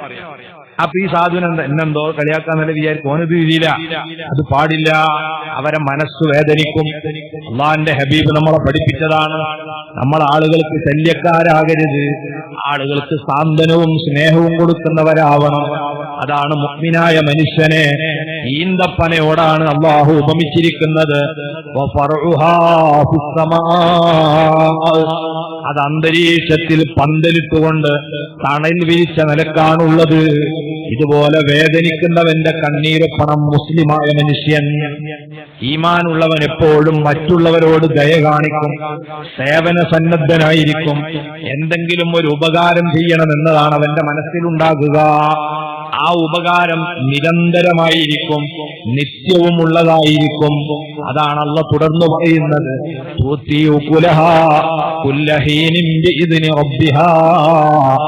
ഈന്തപ്പന അതിന്റെ വിഭവമാകുന്ന പഴം എല്ലാ സീസണുകളിലും അത് നൽകുന്നു. എന്ന് പറഞ്ഞാൽ ഈന്തപ്പനക്കും മാങ്ങയെപ്പോലെ സീസൺ ഉണ്ട്. പക്ഷേ ആ പഴത്തിന്റെ പ്രത്യേകത എന്താ? ഏത് സീസണും വാങ്ങാൻ കിട്ടും. മാങ്ങന്റെ മാതിരിയല്ല, മാങ്ങക്ക് അതിന്റെ കാലാവസ്ഥയിലേ അതുണ്ടാവും, പിന്നെ അത് സൂക്ഷിച്ചു വെക്കാൻ പറ്റൂല. ഈത്തപ്പഴം അങ്ങനെയല്ല, ഏത് കാലത്തേക്കും ഉപയോഗിക്കാൻ പറ്റിയ രീതിയിൽ സൂക്ഷിച്ചു വെക്കും. എന്നും ഈത്തപ്പഴം വിപണിയിൽ ഉണ്ടാകും. ഏത് കാലത്തും അതിന്റെ ഏതെങ്കിലും തരത്തിലുള്ള ഉൽപ്പന്നം നമുക്ക് വാങ്ങാൻ കിട്ടും. ഇതുപോലെ ജീവിതകാലത്തും മരണശേഷവും ഉപകാരം ചെയ്യുന്നവനാണ് മുഅ്മിനായ മനുഷ്യൻ. ശരിക്കും ഈമാൻ കൂടുന്നതിനനുസരിച്ച് ഉപകാരം ഇങ്ങനെ കൂടും. CM വലിയുള്ള നിങ്ങളൊന്ന് ആലോചിച്ച് നോക്കി. അള്ളാഹുവിന്റെ ബർക്കത്തുകൊണ്ട് നമ്മളെ മജ്‌ലിസ് കബൂലാക്കുമാറാകട്ടെ. ആ മഹാനുഭാവന്റെ ആണ്ട് വരാൻ പോവാണ് ഇനി അടുത്ത മാസം. റമദാൻ അങ്ങോട്ട് കഴിഞ്ഞാൽ എത്ര സ്ഥാപനങ്ങളാണ് ആ വഫാത്തായി കിടക്കുന്ന മഹാന്റെ പേരിൽ ഇവിടെ നടന്നു പോകുന്നത്. ഇത് മരണശേഷവും മുഅ്മിനായ മനുഷ്യന്റെ ഉപകാരമാണ്. ആ നഫ്സ് നമുക്ക് കിട്ടിക്കൊണ്ടിരിക്കുകയാണ്. മഹാനുഭാവന്റെ നാമധേയത്തിൽ സ്ഥാപിച്ച ഒരു സ്ഥാപനവും പരാജയപ്പെടാറില്ല, അത് വിജയത്തിലേക്ക് കുതിക്കുകയാണ്. ഇത് ഈമാനുള്ളവന്റെ ഗുണമാണ്. ഏത് കാലാവസ്ഥയിലും ഏത് സീസണിലും ജീവിച്ചിരിക്കുമ്പോഴും മരണപ്പെട്ടാലും മറ്റുള്ളവർക്ക് ഉപകാരമാണ്. ഇതിനെന്തു വേണം? മുഅ്മിനീങ്ങളായ നമുക്കൊക്കെയും ജനങ്ങൾക്ക് ഉപകാരം ചെയ്യണമെന്ന ഒരു നല്ല മനസ്സുണ്ടായിരിക്കണം. അവിടെയാണ് നമ്മളെ തൗഹീദ് നമ്മളിൽ മാറ്റമുണ്ടാക്കുന്നത്, ഉപദ്രവം ഉണ്ടാക്കുമ്പോഴല്ല. അങ്ങനെയുള്ള മനസ്സുണ്ടെങ്കിൽ പൊരേന്ന് തന്നെ നമുക്ക് തുടങ്ങാം സേവനം. പൊരയിൽ നമ്മളെ സേവനം ഒരുപാട് ആവശ്യമുണ്ട്. പ്രത്യേകിച്ച് കാലത്ത് പൊരയിൽ വലിയ തിരക്കുള്ള സമയമാണ്. ഒരു 4-5 കുട്ടികളൊക്കെ ഉണ്ടെങ്കിൽ അവരൊക്കെ സ്കൂളിലും മദ്രസിലും പോകുന്നതാണെങ്കിൽ ഉമ്മാക്ക് പിടിപ്പത് പണിയുണ്ട്. ആ നേരത്ത് രാവിലെ ഇവർക്ക് മദ്രസയിലേക്ക് പോകണം. ആദ്യം അതിനുള്ള അത്യാവശ്യം ചായയും കടിയും ഇപ്പം കിട്ടും. അത് കഴിയുമ്പോഴേക്ക് അവർ വരും. സ്കൂൾ പോകാനാകുമ്പോൾ തിന്നുള്ളത് വേണം, പേക്കാക്കാനുള്ളത് വേറെ വേണം, അവരെ ഡ്രസ്സ് എടുത്തു വെക്കണം, അവരെ പുസ്തകം റെഡിയാക്കി വെക്കണം, യൂണിഫോം വേണം, ഷൂ വേണം, ഷോക്സ് വേണം. എത്ര തിരക്കാ! അതിന്റെ ഇടയ്ക്ക് 1-1.5 വയസ്സുള്ള ഒരു കുട്ടി ഉണ്ടാവും. ഇത് ഒക്കെ തിന്നിട്ട് ഇറങ്ങൂല. ഈ ബഹളങ്ങളൊക്കെ അടുക്കളയിൽ നടന്നാലും അവിടേക്ക് തിരിഞ്ഞു നോക്കാത്തവരായി നമ്മൾ മാറാറുണ്ടോ? നമ്മൾ ആലോചിക്കുക. നമ്മളെ സേവന ആവശ്യമുള്ള സമയമാണ്. ഞമ്മക്കതാ സിറാജ് ദിനപത്രം രാവിലെ 6 മണിക്ക് വീട്ടിലെത്തും. ഇതെത്തിയാല് ആദ്യത്തെ പണി എന്താ? അതാണ് ഖത്തം തീർക്കലാണ്. അത് ഖത്തം തീർക്കാൻ വേണ്ടി പുറത്തെ കൊലായ്മേൽ ഇരുന്ന് കാലുമേൽ കയറ്റിച്ച് പിന്നെ അതൊരു സ്റ്റൂളിന്റെ കാലുമേൽ തിരികെ അടടും. ഇനി അതിങ്ങോട്ട് എടുക്കൂല. ഇത് ഖത്തം തീരാതെ കാല് വലിക്കൂല. അടുക്കളയിൽ നിന്ന് പെരുങ്കരച്ചിലുണ്ട്. ഒരുത്തി വരണ്ടിന്റെ അമലിയാത്ത് കാണുന്നില്ല, മറ്റോള് എന്റെ യൂണിഫോം അവിടെ, എന്റെ ബാഗ് എവിടെ, ചോറ്റുംപാത്രം എവിടെ, അതൊക്കെ അവിടെ ഇങ്ങനെ വിളിക്കണു. ഇയാൾ ഇങ്ങനെ വായിക്കന്നെ. അതിന്റെ ഇടയ്ക്കിന്റെ മുമ്പർക്കൊരു വിളി, പാത്തുമ്മ ഒന്നും ഇടുവാന്നാണ്. എന്തേന്ന് എന്നോടെല്ലാം വരാൻ പറഞ്ഞത്. ഒക്കത്തൊരു കുട്ടി കയ്യിലൊരു കത്തി മറ്റേ ചട്ടക്കുമായിട്ടോട് വന്ന് എന്തേന്ന് ആ പത്രം കണ്ടെടുത്ത ഇയാളെ പത്രത്തിന് നടുവിലെ പേജ് മുറ്റത്തേക്ക് വീണതാ. അത് ഇവളോട് എടുത്തു. ഈ ജാതി ആൾക്കാരായാലും എവിടുന്ന് നമ്മൾ സേവനം ചെയ്യാം. അപ്പൊ രാവിലെ ഒക്കെ ഒന്ന് പുരയിൽ അടുക്കളയിലേക്ക് ചെല്ലാൻ പറ്റുമല്ലുണ്ടെങ്കിൽ ഒന്ന് പോയി ചെറിയൊരു ഹെൽപ്പ് ചെയ്തു കൊടുക്കുക. ഐഷ ബീവി റളിയല്ലാഹു അൻഹ പറയുന്നുണ്ട്, അല്ലാഹുവിന്റെ ഹബീബ് സല്ലല്ലാഹു അലൈഹി വസല്ലം തങ്ങൾ അടുക്കളയിൽ ഒഴിവുള്ളപ്പോൾ വന്ന് ഞങ്ങളെ സഹായിക്കുമായിരുന്നു. എന്റെ വീട്ടിലതാ മാംസം കൊണ്ടുവരപ്പെട്ടപ്പോൾ മുത്തുനബി പറഞ്ഞു, ഐഷ കത്തി എവിടെ? കത്തി വാങ്ങിയിട്ട് മാംസം കഷ്ണിച്ചു തരികയാണ്. ഓർത്തു നോക്കൂ, നിങ്ങൾ എത്ര തിരക്കുള്ള നേതാവാണ് നമ്മളെ നേതാവ്. അതിന്റെ ഇടയിൽ വീണ് കിട്ടുന്ന സമയത്തും വീട്ടുകാർക്ക് സേവനം ചെയ്യുന്ന മനസ്സാണ്. ഇതാണ് ഈമാനുള്ളവന്റെ അടയാളം. വീട്ടിൽ നിന്ന് പുറത്തിറങ്ങിയാൽ നമുക്ക് സേവനത്തിന് അവസരമാണ്. ഇന്ന് നമ്മൾ ഈ ഹൈവേയിലേക്ക് ചെന്നാൽ എത്ര തിരക്കാണ്. അവിടെ നമ്മൾ ചെന്നാൽ റോഡ് മുറിച്ചടക്കാൻ തന്നെ ബുദ്ധിമുട്ടാണ്. പക്ഷെ ചെറുപ്പക്കാരായ നമ്മളെ സംബന്ധിച്ചിടത്തോളം നല്ല ദീർഘദൃഷ്ടിയുണ്ട്, കൈകാലുകൾക്കൊക്കെ കരുത്തുണ്ട്.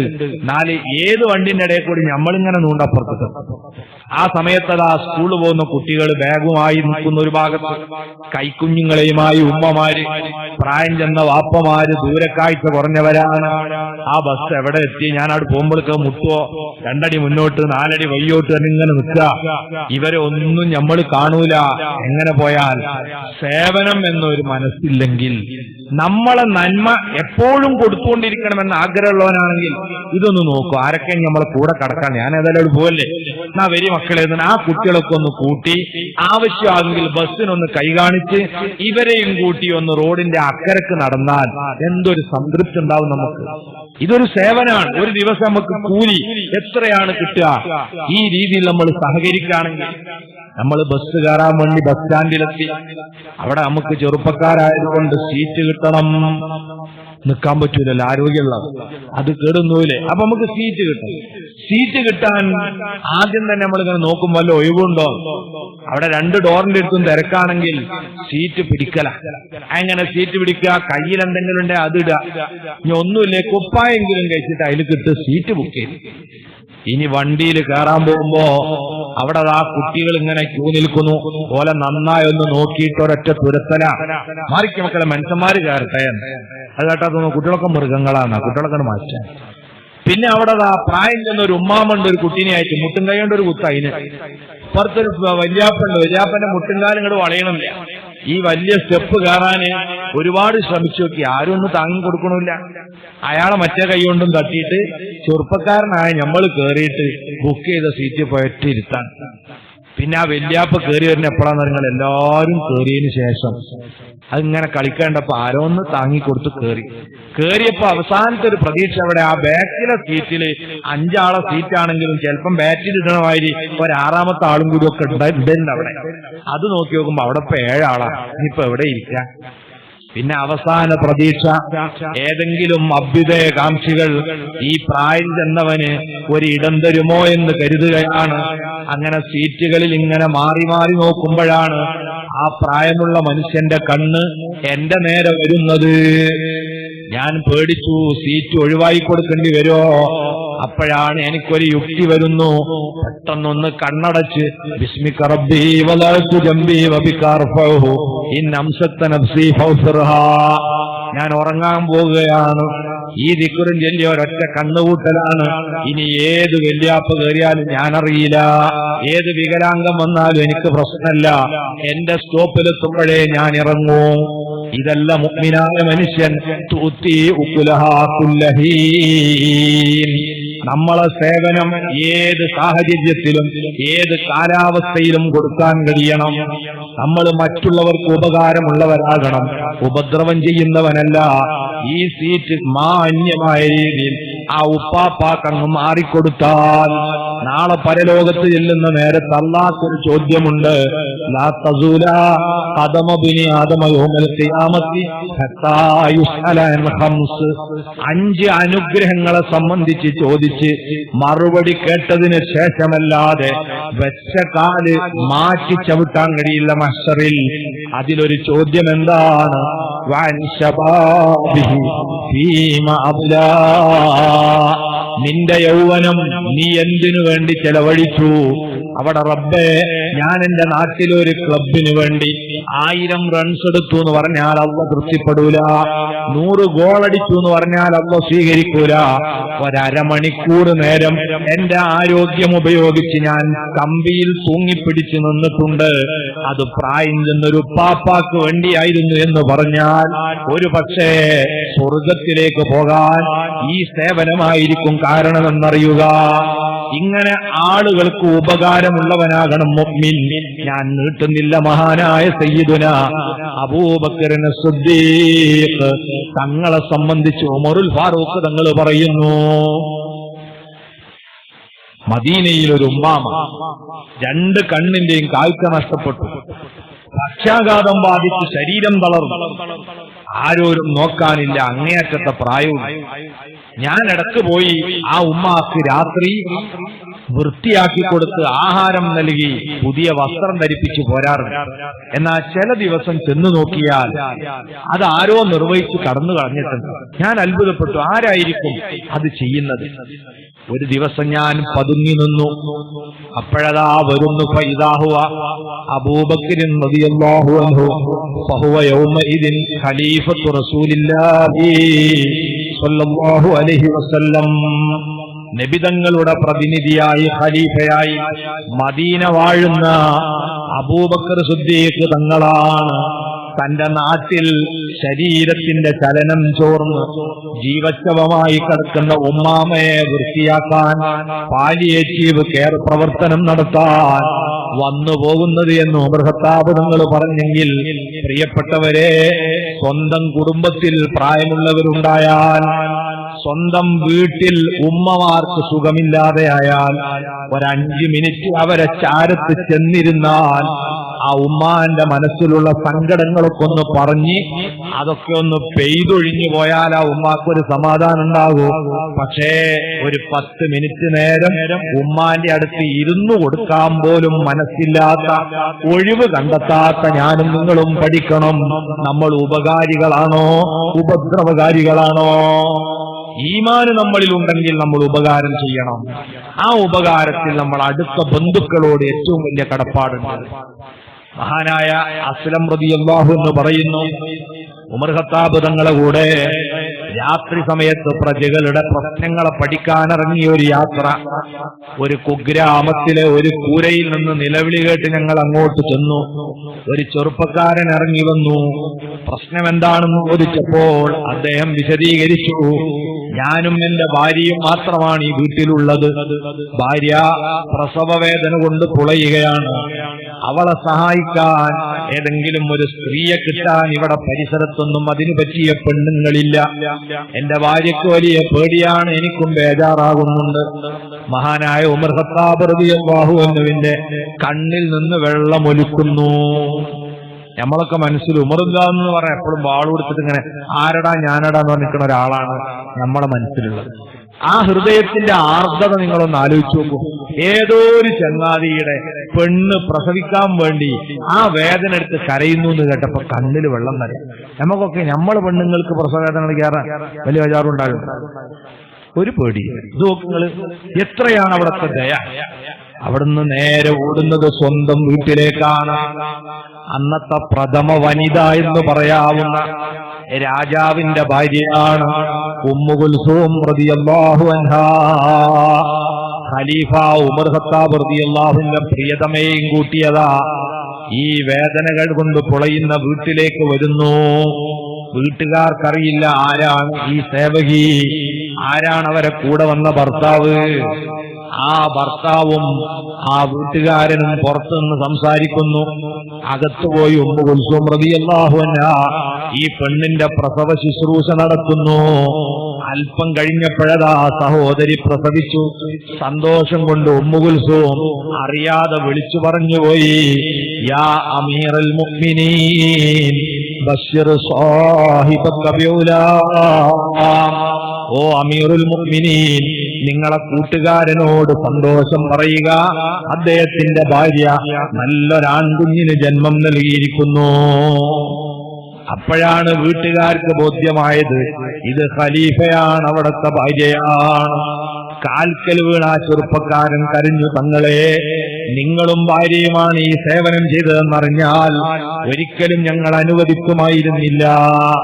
പുറത്തു കൊട്ടിയിട്ട് ഖലീഫ പറയുന്നു, മോനെ, നമ്മളൊക്കെ മനുഷ്യരാണ്, ആരാണ് ആർക്കൊക്കെയാണ് ഉപകാരപ്പെടുക എന്ന് പറയാൻ പറ്റില്ല, അതുകൊണ്ട് പ്രശ്നമാക്കണ്ട എന്ന് പറഞ്ഞ് ആശ്വസിപ്പിച്ച് കടന്നുപോയെങ്കിൽ പ്രിയപ്പെട്ടവരെ, ഒരുപാട് സംഭവങ്ങൾ, ഒരുപാട് ഗുണപാഠങ്ങൾ ഈ സംഭവത്തിലുണ്ട്. ഒന്നാമതായി നേരത്തെ നിങ്ങൾ നോക്കൂ, പ്രായം ചെന്നൊരു ഉമ്മാമക്ക് സുഖമില്ലാതെയായപ്പോ കണ്ണു കാണാത്ത ശയ്യാവലംബിയായ ആ കിളവിയായ സ്ത്രീയെ ഉമർ ഖത്താബ് തങ്ങൾ നേരിട്ട് ചെന്ന് പരിചരിച്ചു. അത് മതം അനുവദിച്ചിട്ടുള്ളതാണ്. അങ്ങേയറ്റം പ്രായമായ ഒരു പെണ്ണിനെ ഒരന്യ പുരുഷന് വേറെ ആരുമില്ലെങ്കിൽ പരിചരിക്കുന്നതിന് വിരോധം ഇല്ല, പരിചരിക്കണം അയാൾ. അതേ സമയത്ത് ഒരു യുവതിയാണെങ്കിലോ അവിടെ നമ്മൾ ചെറുപ്പക്കാര് പോയി പരിചരിക്കുമ്പം സൂക്ഷിക്കണം, ശ്രദ്ധിക്കണം. ഉമർ ഖത്താബ് റളിയല്ലാഹു അൻഹു പ്രസവ വേദന കൊണ്ട് പൊളയുന്ന യുവതിയുടെ അടുത്ത് ചെന്നപ്പം അത് ഞാനേറ്റു എന്ന് പറഞ്ഞോ? ഇല്ല, വേഗം പോയത് സ്വന്തം ഭാര്യയെ കൊണ്ടുവരാനാണ്. അതുകൊണ്ട് ഇത്തരം ഘട്ടങ്ങളിൽ സ്ത്രീകളെ കൊണ്ടുവന്ന് നമ്മൾ അവർക്ക് സേവനം ഒരുക്കി കൊടുക്കണം. സ്ത്രീകളെ വിളിക്കുമ്പോൾ എല്ലാം അന്യ പെണ്ണുങ്ങളാവട്ടെ എന്ന് കരുതണ്ട. അവനവന്റെ വീട്ടിലുള്ളവരെ ഈ സേവനത്തിന് നമ്മൾ സന്നദ്ധരാക്കണം. നിങ്ങൾ ആലോചിച്ചു നോക്കൂ, നിങ്ങൾ അയൽവാസിയാണ്, മെഡിക്കൽ കോളേജിൽ ഒരുപക്ഷെ പ്രസവ കേസാണ്, 3 മാസം മുൻകൂട്ടി ഇവിടെ വന്ന് കിടക്കണമെന്നാണ് നിയമം, ഡോക്ടറുടെ ശാസന. ആ പെൺകുട്ടി 3 മാസമായി അവിടെ കിടക്കുന്നു. ആകെ ഇവരെ കൂടെ നിൽക്കാൻ ഒരൊറ്റ പെണ്ണാണുള്ളത്. അവളാണ് ഏറ്റവും കഷ്ടത അനുഭവിക്കുന്നത്. ഇതൊക്കെ നമുക്കൊക്കെ അറിയാം. പക്ഷേ നമ്മൾ ആരെങ്കിലും ഒഴിവുള്ള ഒരു ഞായറാഴ്ച അല്ലെങ്കിൽ ഒരു വെള്ളിയാഴ്ച ഭാര്യയോട് പറയാൻ തയ്യാറാകാറുണ്ടോ? ഇന്ന് നമ്മളെ മക്കളെ ഞാൻ നോക്കിക്കൊള്ളാം, രാവിലെ മുതൽ വൈകുന്നേരം വരെ നീ ആ കുട്ടിയുടെ അടുത്തൊന്ന് പോയി നിന്ന് കൊടുത്താൽ ആ കൂടെ നിൽക്കുന്ന പെൺകുട്ടിക്കൊന്ന് വീട്ടിൽ വന്ന് കുളിച്ച് വൃത്തിയാവാനെങ്കിലും പറ്റുമല്ലോ. ഇങ്ങനെ പെങ്ങന്മാരെ വിട്ടുകൊടുക്കുന്നവർ, പെൺമക്കളെ വിട്ടുകൊടുക്കുന്നവർ, ഭാര്യമാരെ വിട്ടുകൊടുക്കുന്നവരായി നമ്മൾ മാറണം. ഇതാണ് ഉമർ ഖത്താബ് റളിയല്ലാഹു അൻഹു നമുക്ക് കാണിച്ച മാതൃക. ഇതാണ് റബ്ബ് സൂചിപ്പിച്ചത്, തൂത്തി ഉകുലഹാ കുല്ലഹീൻ. എല്ലാ സമയത്തും ഈന്തപ്പന അതിന്റെ വിഭവം ജനങ്ങൾക്ക് വിതരണം ചെയ്തു കൊടുക്കുന്നുണ്ട്. ഈ രീതിയിൽ സേവന സന്നദ്ധരായി, സാന്ത്വന സേവകരായി, മറ്റുള്ളവരെ കണ്ണീരൊപ്പുന്നവരായി നമ്മൾ മാറണം. അവിടെയാണ് ലാ ഇലാഹ ഇല്ലല്ലാഹ് മുഹമ്മദുർ റസൂലുള്ളാഹ് എന്ന വചനം നമ്മളിൽ നേടുന്ന സ്വാധീനം. ഇതില്ലാതെ നമ്മൾ 1000 വട്ടം ലാ ഇലാഹ ഇല്ലല്ലാഹ് എന്ന് പറയുന്നു. എല്ലാവരോടും പരിവരുത്ത പെരുമാറ്റം, ഒരാളോടും ദയ കാണിക്കുന്നില്ല. കുടുംബത്തിൽ വളരെ ദേഷ്യപ്പെട്ട് മാത്രം ജീവിക്കുന്നു. സമൂഹത്തിൽ എപ്പോഴും അടിപിടി ഉണ്ടാക്കുന്നു. ഒരാൾക്കും സമാധാനം കൊടുക്കുന്നതിന് പകരം പരമാവധി പ്രശ്നങ്ങൾ ഉണ്ടാക്കുന്നു. സഹോദര, നമ്മൾ മുഅ്മിനാണെന്ന് പറഞ്ഞതുകൊണ്ട് കാര്യമില്ല. അതുകൊണ്ട് തൗഹീദ്, അത് ഏകദൈവ വിശ്വാസം, അതൊരാളെ ഹൃദയത്തിൽ ഉണ്ടാകുമ്പോൾ അവനിൽ ഉണ്ടാകേണ്ടത് വിനയമാണ്. സർവശക്തനായ അള്ളാഹുവിന്റെ എളിയൊരടിമയാണെന്ന അവബോധം ആ മനുഷ്യനെ വിനയാന്വിതനാക്കുകയും സേവന സന്നദ്ധനാക്കുകയും ചെയ്യുന്നു എന്നതാണ് മനുഷ്യനെ ഇങ്ങനെ ഒരു വൃക്ഷത്തോട് ഉപമിക്കാനുണ്ടായ കാരണം. അങ്ങനെ അള്ളാഹു എല്ലാവർക്കും ഉപകാരം ചെയ്യുന്നവരായി ജീവിച്ചു മരിക്കാൻ നമുക്ക് അള്ളാഹു തൗഫീഖിനെ ഏറ്റിത്തരുമാറാകട്ടെ എന്ന് മാത്രം പറഞ്ഞ് ഞാൻ എന്റെ വാക്കുകൾ ഉപസംഹരിക്കുകയാണ്. അള്ളാഹുവെ, ഞങ്ങളെ മജ്ലിസ് ദുആക്ക് ഇജാബത്തുള്ള സദസ്സായി നീ സ്വീകരിക്കണേ റഹ്മാനെ. നാളെയും മറ്റന്നാളും നമ്മളെ പരിപാടി അതിന് പിറ്റേന്നുമുണ്ട് സജീവമായി നിങ്ങളൊക്കെ വിജയിപ്പിക്കണം. ഇന്നലെ നമുക്ക് വറാത്ത് രാവായി, ഇന്നതിന്റെ നോമ്പുമായി. അങ്ങനെ അല്പം സമയം വൈകി. ഞാൻ ഇന്നലെ പറഞ്ഞത് മാനിച്ച് നേരത്തെ എത്തിയിരുന്നു. പക്ഷെ ഇവിടെ വന്നു നോക്കുമ്പോൾ നിങ്ങൾ ആരും കണ്ടില്ല. ആരെയും കാണാതെ ഞാനും ഓപ്പറേറ്ററും ഇവിടെ ഒറ്റക്ക് പരിപാടി ആരംഭിച്ചു. പിന്നെ നിങ്ങളൊക്കെ വന്നു. അൽഹംദുലില്ലാഹ്, നാളത്തെ വരവ് ഒന്നുകൂടി നേരത്തെ ആക്കിയാൽ നമുക്ക് ഭംഗിയായി ഒരു 2 മണിക്കൂറെങ്കിലും വിഷയാവതരിപ്പിക്കാനുള്ള സമയം കിട്ടും. ഇന്ന് പണ്ടത്തെ മാതിരിയിൽ എല്ലാവർക്കും അവരുടേതായ സ്വലുണ്ട്. ഇപ്പോഴത്തെ സൗകര്യമൊക്കെ മാനിച്ച് ഒരു പരിപാടിയല്ല നമ്മളാരും ഏൽക്കല്, ഒരുപാട് പരിപാടികൾ ഏൽക്കും. അതുകൊണ്ട് ഒരു സ്ഥലത്ത് തന്നെ എല്ലാ സമയം കൂടിയും ചെലവാക്കാൻ കഴിയില്ല. നിങ്ങളൊക്കെ തിരക്കുള്ള ആളുകളാണ്. എല്ലാ ആളുകളും നാളെ 7:30 മണിയാകുമ്പോഴേക്കെങ്കിലും ഇവിടെ എത്തി ഒരു 9:30 മണിക്ക് അവസാനിപ്പിക്കുന്ന രീതിയിൽ ചിട്ടപ്പെടുത്തിയാൽ നാളത്തെ നമ്മളെ മറ്റു പരിപാടികൾക്കൊന്നും തടസ്സാകൂല. അള്ളാഹു വിജയത്തിൽ എത്തിച്ചു തരുമാറാകട്ടെ. എല്ലാവരും എഴുന്നേറ്റുന്ന ഒരു 3 സ്വലാത്ത് അഷ്റഫുൽ ഖൽഖ് സ്വല്ലല്ലാഹു അലൈഹി വസല്ലം ചൊല്ലി നമുക്ക് ദുആ ചെയ്ത് പിരിയാം. അള്ളാഹു കബൂലാക്കട്ടെ. ഹസ്ബി റബ്ബി ജല്ലല്ലാഹ് മാ ഫീ ഖൽബി ഗൈറുല്ലാഹ് നൂർ മുഹമ്മദ് സ്വല്ലല്ലാഹു ലാ ഇലാഹ ഇല്ലല്ലാഹ് الصلاة على النبي والسلام على الرسول الشافع الأبطحي والحبيب العربي أنت تطلع بيننا في الكواكب كالبدور بل وأشرف منه يا سيدي خير النبي الصلاة على النبي والسلام على الرسول الشافع الأبطحي والحبيب العربي الشفاعة هب لنا في القيامة مشفقا وعهدنا إن ضاع يا سيدي خير النبي الصلاة على النبي والسلام على الرسول الشافع الأبطحي والحبيب العربي. അള്ളാഹു നമ്മൾ ചൊല്ലിയ സ്വലാത്ത് അവന്റെ ഹബീബിന്റെ ശബ്ദത്തിൽ എത്തിച്ചു കൊടുക്കുമാറാകട്ടെ. അവിടുത്തെ ശ്രദ്ധയും തിരുനോട്ടവുമുള്ള മജ്‌ലിസായി ഈ സദസ്സിനെ അള്ളാഹു ഖബൂലാക്കുമാറാകട്ടെ. അൽഹംദുലില്ലാഹി റബ്ബിൽ ആലമീൻ حمدا يوافي نعمه ويكافئ مزيده اللهم صل وسلم وبارك على رسولك سيدنا محمد وعلى آل سيدنا ومولانا محمد أرحم الراحمين يا الملك الجبار يا الله. സാധുക്കളായ ഞങ്ങൾ ഇവിടെ ഒരുമിച്ച് കൂടിയത് ഞങ്ങളും പറഞ്ഞതും കേട്ടതും ഞങ്ങൾ ചെയ്ത സ്വതക്കകളും ചൊല്ലിയ സ്വലാത്തും നീ കബൂലാക്കണേ റഹ്മാനെ. നാളെ പരലോകത്ത് ഞങ്ങൾക്ക് അനുകൂലമായി സാക്ഷി നിൽക്കുന്ന സദസ്സുകളിൽ ഈ മജ്‌ലിസിനെ നീ ഉൾപ്പെടുത്തണേ അല്ലാഹ്. ഈ മാസത്തിന്റെ ബറക്കത്ത് കൊണ്ട് മജ്‌ലിസിന്റെ ഹക്ക് കൊണ്ട് ഞങ്ങളെ ഖൽബ് ശുദ്ധിയാക്കി തരണേ റഹ്മാനെ. ഈമാനും തഖ്വയും ഏറ്റി തരണേ അല്ലാഹ്. ഏത് സാഹചര്യത്തിലും നിന്നെ കുറിച്ച് പേടിച്ചും പ്രതീക്ഷയോടെയും ജീവിക്കാനും തെറ്റുകളിൽ നിന്ന് എത്ര അനുകൂലമായ സാഹചര്യം വന്നാലും നിന്നെ ഓർത്ത് പിന്മാറാനുമുള്ള ശക്തമായ ഈമാൻ തന്ന് അനുഗ്രഹിക്കണേ റഹ്മാനെ. കുറ്റകൃത്യങ്ങളോട് കടുത്ത വെറുപ്പ് തോന്നിപ്പിക്കണേ അല്ലാഹ്. പുണ്യകർമ്മങ്ങളോട് അതിയായ താല്പര്യം നൽകണേ റഹ്മാനെ. തഖ്വയോടെ നിന്റെ ത്വഅത്തിലാൽ ദീർഘായുസ് നൽകണേ അല്ലാഹ്. യാ റഹ്മാൻ യാ റഹീം യാ ഗഫ്ഫാർ യാ അല്ലാഹ്. ജീവിതത്തിൽ സംഭവിച്ച ചെറുതും വലുതുമായ എല്ലാ തെറ്റുകുറ്റങ്ങളും നീ മാപ്പാക്കി തരണേ റഹ്മാനെ. ഞങ്ങളെ മാതാപിതാക്കൾക്ക് പൊറുക്കണേ അല്ലാഹ്. ബന്ധുമിത്രാദികൾക്ക് പൊറുക്കണേ അല്ലാഹ്. ഞങ്ങളെ പ്രസ്ഥാന ബന്ധുക്കൾക്ക് നീ മഗ്ഫിറത്ത് നൽകണേ റഹ്മാനെ. യാ റബ്ബ് യാ അല്ലാഹ്. ഈ മജ്‌ലിസിൽ ഒരുമിച്ച് കൂടിയ മുഅ്മിനീങ്ങൾ മുഅ്മിനാത്തുകൾ പല ഉദ്ദേശങ്ങളുമുള്ളവരാണ്. എല്ലാവരുടെ ഖൈറായ മുറാദുകളും നീ സാധിപ്പിച്ചു തരണേ റഹ്മാനെ. റബ്ബേ, പലരും പലതരത്തിലുള്ള രോഗങ്ങൾ കൊണ്ട് ബുദ്ധിമുട്ടുന്നവരുണ്ട്. നീ സമ്പൂർണ്ണ ശിഫ നൽകണേ അല്ലാഹ്.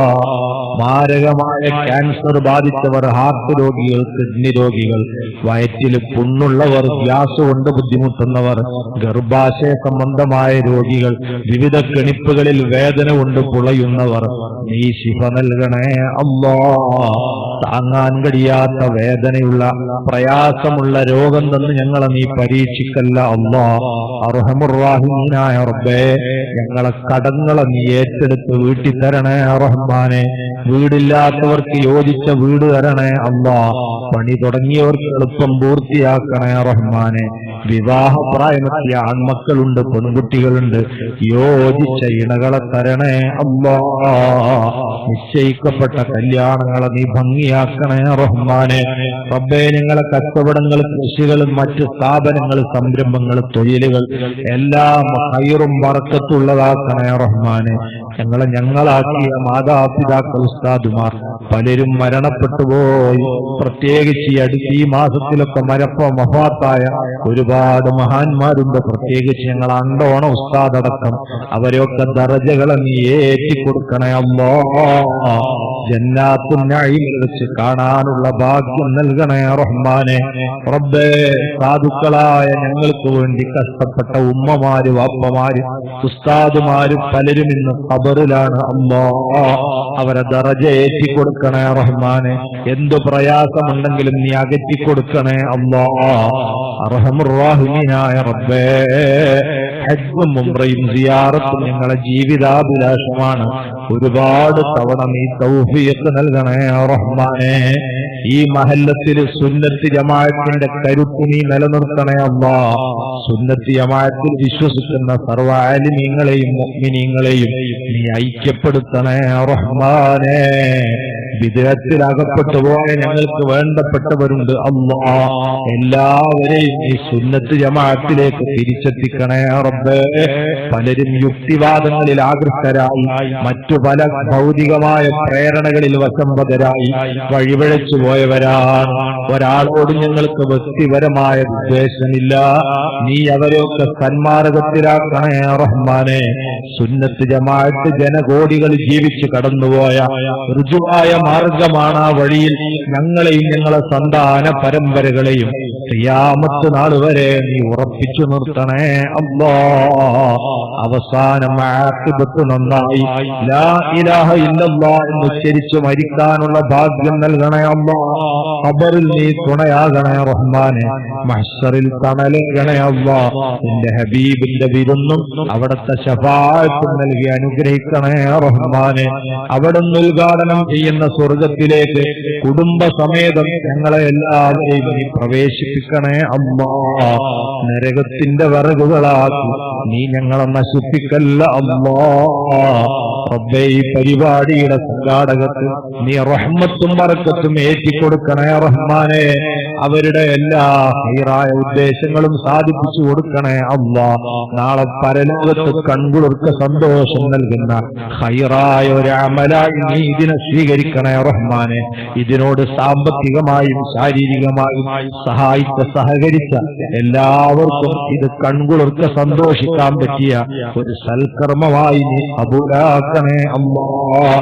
اللهم صل على سيدنا محمد وعلى آل سيدنا محمد. ربنا تقبل منا ولا تردنا خائبين. آمين برحمتك يا أرحم الراحمين. وصلى الله وسلم على سيدنا محمد وآله وصحبه أجمعين. سبحان ربك رب العزة عما يصفون وسلام على المرسلين والحمد لله رب العالمين. എല്ലാവരും കുടുംബത്തിന് വേണ്ടി ദുആ ചെയ്യുക. അസ്സലാമു അലൈക്കും.